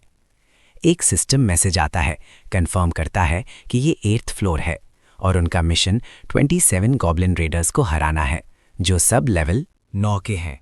गॉब्लिन्स का झुंड उनकी तरफ बढ़ता है। आर्चर गर्ल जल्दी से गॉब्लिन को नीचे गिरा देती है, उसे उसके भेड़िए से गिराकर। उसी वक्त हीरो एरन को ऑर्डर देता है कि आगे बढ़े और करीब आने पर काउंटर अटैक करे। जब वो मेक गर्ल की तरफ मुड़ता है, अचानक उसे एक्सप्लोजन रोकने के लिए अपनी शील्ड उठानी पड़ती है। शॉक्ड वो मुश्किल से संभलता है, इससे पहले कि दूसरा गॉब्लिन उस पर कूदता है। वो बचता है, अपनी तलवार घुमाता है और मखलूक को साफ 2 हिस्सों में काट देता है। और गॉब्लिन्स उस पर लपकते हैं और वो स्पीयर गाय को बुलाता है। ब्रो बिल्कुल वक्त पर आता है और गॉब्लिन को भेड़िए की पीठ पर ही स्पीयर से छेद देता है, लेकिन गॉब्लिन क्रॉसबो उठाकर उस पर निशाना लगाने में कामयाब हो जाता है। हीरो शील्ड यूज करके तीर रोक लेता है और मेज गर्ल पर चिल्लाता है कि वो स्पेल कास्ट करे। वो कंफ्यूज खड़ी रहती है, समझ नहीं आता वो क्या चाहता है। वो उसे याद दिलाता है कि उसने मेज होने का दावा किया था और डिमांड करता है कि वो उन्हें तबाह करे। ताहम लड़की बताती है कि उसे तैयार होने में 1 मिनट चाहिए। वो जानता है कि इतनी देर टिकना मुश्किल है, लेकिन उनके पास कोई चारा नहीं। एक और गॉब्लिन को काटने के बाद वो आखिरकार उसे आंखें बंद करके स्पेल पढ़ते हुए देखता है। वो पीछे मुड़ता है और एरन को ऑर्डर देता है कि जना की तरफ आने वाले बोल्ट्स रोकें ताकि वो सेफली शूट करती रहे। बंदा अपना स्पीयर माहिरत से घुमाता है, उसे प्रोटेक्ट करते हुए। जैसे ही और मॉन्स्टर्स मेक गर्ल की तरफ बढ़ते हैं, हमारा हीरो रियलाइज करता है कि वो पहले मेक को टारगेट कर रहे हैं और उसकी हिफाजत के लिए भागता है। वो उन्हें रोकने का प्लान बनाता है, लेकिन अकेले सबको रोकना नामुमकिन है। वक्त खत्म हो रहा है। वो पीछे देखता है और पूछता है कि क्या वो अपना फायर मैजिक यूज करके उनकी शील्ड्स काट सकती है। इसी दौरान लड़की बिना जवाब दिए स्पेल पढ़ती रहती है। सारे दुश्मनों को करीब आते देख आर्चर गर्ल चिल्लाती है कि वो पीछे हटे वरना हमला हो जाएगा। पता चलता है कि वो स्पेल पढ़ते वक्त हिल नहीं सकती, तो सारे मॉन्स्टर्स उसे घेर लेते हैं, उसे गिराने के लिए तैयार। हमारा हीरो लीडिंग गॉब्लिन राइडर को रोकने के लिए शील्ड उठाता है, लेकिन और भी घुस आते हैं। वो जमकर लड़ता है, गॉब्लिन्स के टुकड़े करते हुए, जबकि भेड़िए उसे काटने की कोशिश करते हैं, लेकिन दुश्मन आते रहते हैं। खून फूट पड़ता है जब वो एक और भेड़िए को मारता है। फिर वो एक चीख सुनता है और मुड़ता है मेज गर्ल की तरफ। एक गॉब्लिन उसकी तरफ वार करता है, लेकिन इससे पहले कि वो उसे काटे, हमारा हीरो लड़की को पकड़ता है और आखिरी सेकंड में खींचकर दूर ले जाता है। वो उसे डांटता है कि बिना किसी डिफेंस के स्पेल कास्ट कर रही थी। ग्रुप करीबी जंगल की तरफ भागता है। आर्चर गर्ल घबराहट में याद दिलाती है कि जंगल थोड़ी देर पहले सील हुआ था, लेकिन हीरो कहता है कि वहां पहुंचकर देखेंगे। मेज गर्ल को घसीटते हुए वो उसे हिदायत देता है कि जंगल में दाखिल होते ही दोबारा कास्टिंग शुरू करे और पूरे इलाके पर मैजिक बरसाए। वो हाँ में सर हिलाती है, हालांकि वो पीली पड़ गई है जैसे मॉन्स्टर्स करीब आ रहे हैं। आगे भागते हुए आर्चर गर्ल चिल्लाती है कि उसने जंगल के अंदर रास्ता ढूंढ लिया है। ये सुनकर हीरो मेग गर्ल को अंदर जाने का ऑर्डर देता है। फॉलो करने के बजाय वो बुरा सलूक की शिकायत करती है, तो वो उसे लात मारकर आगे भेजता है और याद दिलाता है कि अगर वो यहाँ मर गई तो वो बुरा सलूक नहीं कर पाएगा। फिर वो अचानक रुकता है और अपनी ट्रांसफॉर्मेशन एक्टिवेट करता है, जबकि दूसरों को आगे भागने को कहता है। अगले उसके दांत बढ़ते हैं और लाल ऑरा उसके गिर्द फूट पड़ता है जैसे ही वो आज दूसरी बार बरसर्क मोड में दाखिल होता है। बावजूद इसके कि थकावट उस पर हावी है, वो आने वाले हजूम के सामने डट कर खड़ा होता है, क्योंकि उसे उन्हें रोकना है। एक गॉब्लिन उस पर क्रॉसबो बोल्ट फायर करता है, लेकिन वो शील्ड से रोक लेता है। एक और रेडर जबरदस्त तेजी से हमला करता है। वो झुकता है और पैर जमाए रखने की कोशिश करता है, जबकि हर तरफ से हमले हो रहे हैं। उसका जिस्म जोर लगाता है और वो आखिरकार लड़खड़ा कर जमीन पर गिर जाता है। दुश्मन उसे घेर लेते हैं हर तरफ से। हमला करते हुए जैसे ही वो अगले इम्पैक्ट के लिए तैयार होता है, हमारा हीरो एक गॉब्लिन को आते देखता है और दूसरे अचानक हमले के लिए खुद को तैयार करता है। वो दुश्मनों के बीच से तूफान की तरह गुजरता है, इस इरादे के साथ कि उनकी तेजी छीन ले जिस पर वो रिलाई करते हैं। वो अपनी शील्ड एक में मारता है और लड़ता रहता है, हालांकि वो पूरी तरह घिरा हुआ है। उसे अकेले लड़ते देख एरन अचानक उसका नाम पुकारता है और उसी पल उसे पीछे से जोर से लगती है। एक सिस्टम मैसेज आता है जो बताता है कि उसका बरसर्क मोड खत्म हो गया है। एक गॉब्लिन उसके ऊपर खड़ा होता है और अपना स्पीयर उठाता है, लेकिन वो जल्दी से मुड़ता है और अपनी तलवार मॉन्स्टर के जिस्म में घुसा देता है। भेड़िए और गॉब्लिन दोनों से खून निकलता है जैसे ही वो अपनी तलवार भेड़िए के जबड़ों से आज़ाद करता है, और मॉन्स्टर्स हर तरफ से उसकी तरफ बढ़ते हैं। स्पीयर गाय उसके लिए परेशान है और लड़ाई में शामिल होने की कोशिश करता है, लेकिन हान उसे जंगल ना छोड़ने को कहता है। वो दुश्मनों को ग्रुप करके दूर ले जाने का प्लान बनाता है। आने वाले हमलों से बचते हुए वो चेक करता है कि क्या मेघ तैयार है। स्पेल कास्ट करने के लिए आर्चर गर्ल चिल्लाती है कि वो तैयार है। ये सुनकर हमारा हीरो फौरन भागना शुरू करता है, गॉब्लिन्स की बड़ी लहर अपने पीछे लेकर। वो हवा में कूदता है और हमलों से बचता है, गॉब्लिन के सर पर पैर रखता है और हैरत अंगीज तेजी से आगे बढ़ता है जैसे ही मेज का स्पेल एक्टिवेट होने लगता है।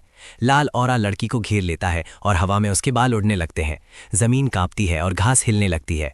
हमारा हीरो मॉन्स्टर्स को अपने पीछे लगाए रखता है जब तक वो आंखें खोलकर इग्नाइट रिलीज नहीं करती। एक भारी आग की धार उसके हाथों से फूटती है और मैदान में फैल जाती है। आग की लपटें हमारे हीरो के पास से गुजरती हैं, जिसके बाद जोरदार धमाका होता है। जब वो आसपास देखता है, वो उसके मैजिक की ताकत देखकर दंग रह जाता है। लड़की एक और बीम फायर करती है जो उसके सामने हर चीज को चीर देती है। आर्चर गर्ल दरख्त के पीछे छुपती है, इतना तबाहकुन मैजिक देखकर शौक में है। इसी दौरान हीरो और गॉब्लिन्स को आग में से आते देखता है और मदद के लिए बुलाता है। वो लड़ना जारी रखता है, रियलाइज करते हुए कि थकावट उसे धीमा कर रही है। हाय, फिर भी वो गिरने से इनकार करता है और मॉन्स्टर्स को अपने स्किल से खत्म करने का फैसला करता है अगर ताकत काफी ना हो। वो शील्ड से हमला रोकता है, फिर एक और गॉब्लिन को सफाई से मारता है। एक तीर उसके पास से गुजरकर दुश्मन को लगता है। आर्चर मुस्कुराती है और पूछती है कि क्या वो आखिरकार मददगार है। साथ ही स्पीयर गाय शामिल होता है और एक और राइडर को खत्म करता है। हीरो को कहता है कि वो कवर करेगा अगर वो थक गया है। हमारा हीरो मजाक में कहता है कि वो ज्यादा ही कॉकी हो रहा है। तीर फिर उड़ते हैं और जेना हवा में कूदती है। जैसे ही एक और मॉन्स्टर उस पर वार करता है, वो हमले से बचती है और गॉब्लिन की खोपड़ी में डागर घुसा देती है। एक बिना राइडर वाला भेड़िया लड़ाई से अलग होता है और सीधा मेज की तरफ बढ़ता है, जो अभी भी आंखें बंद किए खड़ी है और अपना दूसरा स्पेल तैयार कर रही है। इससे पहले कि भेड़िया उस तक पहुंचे, उसका सर अचानक उड़ा दिया जाता है। आर्चर गर्ल उसे होश में आने और हटने को कहती है, लेकिन लड़की पूरी तरह कास्टिंग में खोई हुई है। आग उसके बाजू के गिर्द जमा होती है और रून्स उसके चेहरे पर चमकते हैं। आर्चर घबराती है क्योंकि उसे लगता है स्पेल तैयार नहीं, लेकिन मेज ऐन वक्त पर आंखें खोल लेती है। हीरो और स्पीयर गाय पीछे हटते हैं, मॉन्स्टर्स को दूर ले जाते हुए। लड़की मुट्ठी बंद करती है और आग की एनर्जी का एक और धमाका करती है। मॉन्स्टर्स के नीचे जमीन गर्म होती है, फटती है और धमाका होता है। जलती हुई हवा इलाके में फैल जाती है और रास्ते में आने वाली हर चीज को मिटा देती है। हमारा हीरो खुद को शील्ड करता है, रियलाइज करते हुए कि इस रफ्तार से वो भी ब्लास्ट की लपेट में आ सकते हैं। जब आग थमती है, वो आसपास देखता है।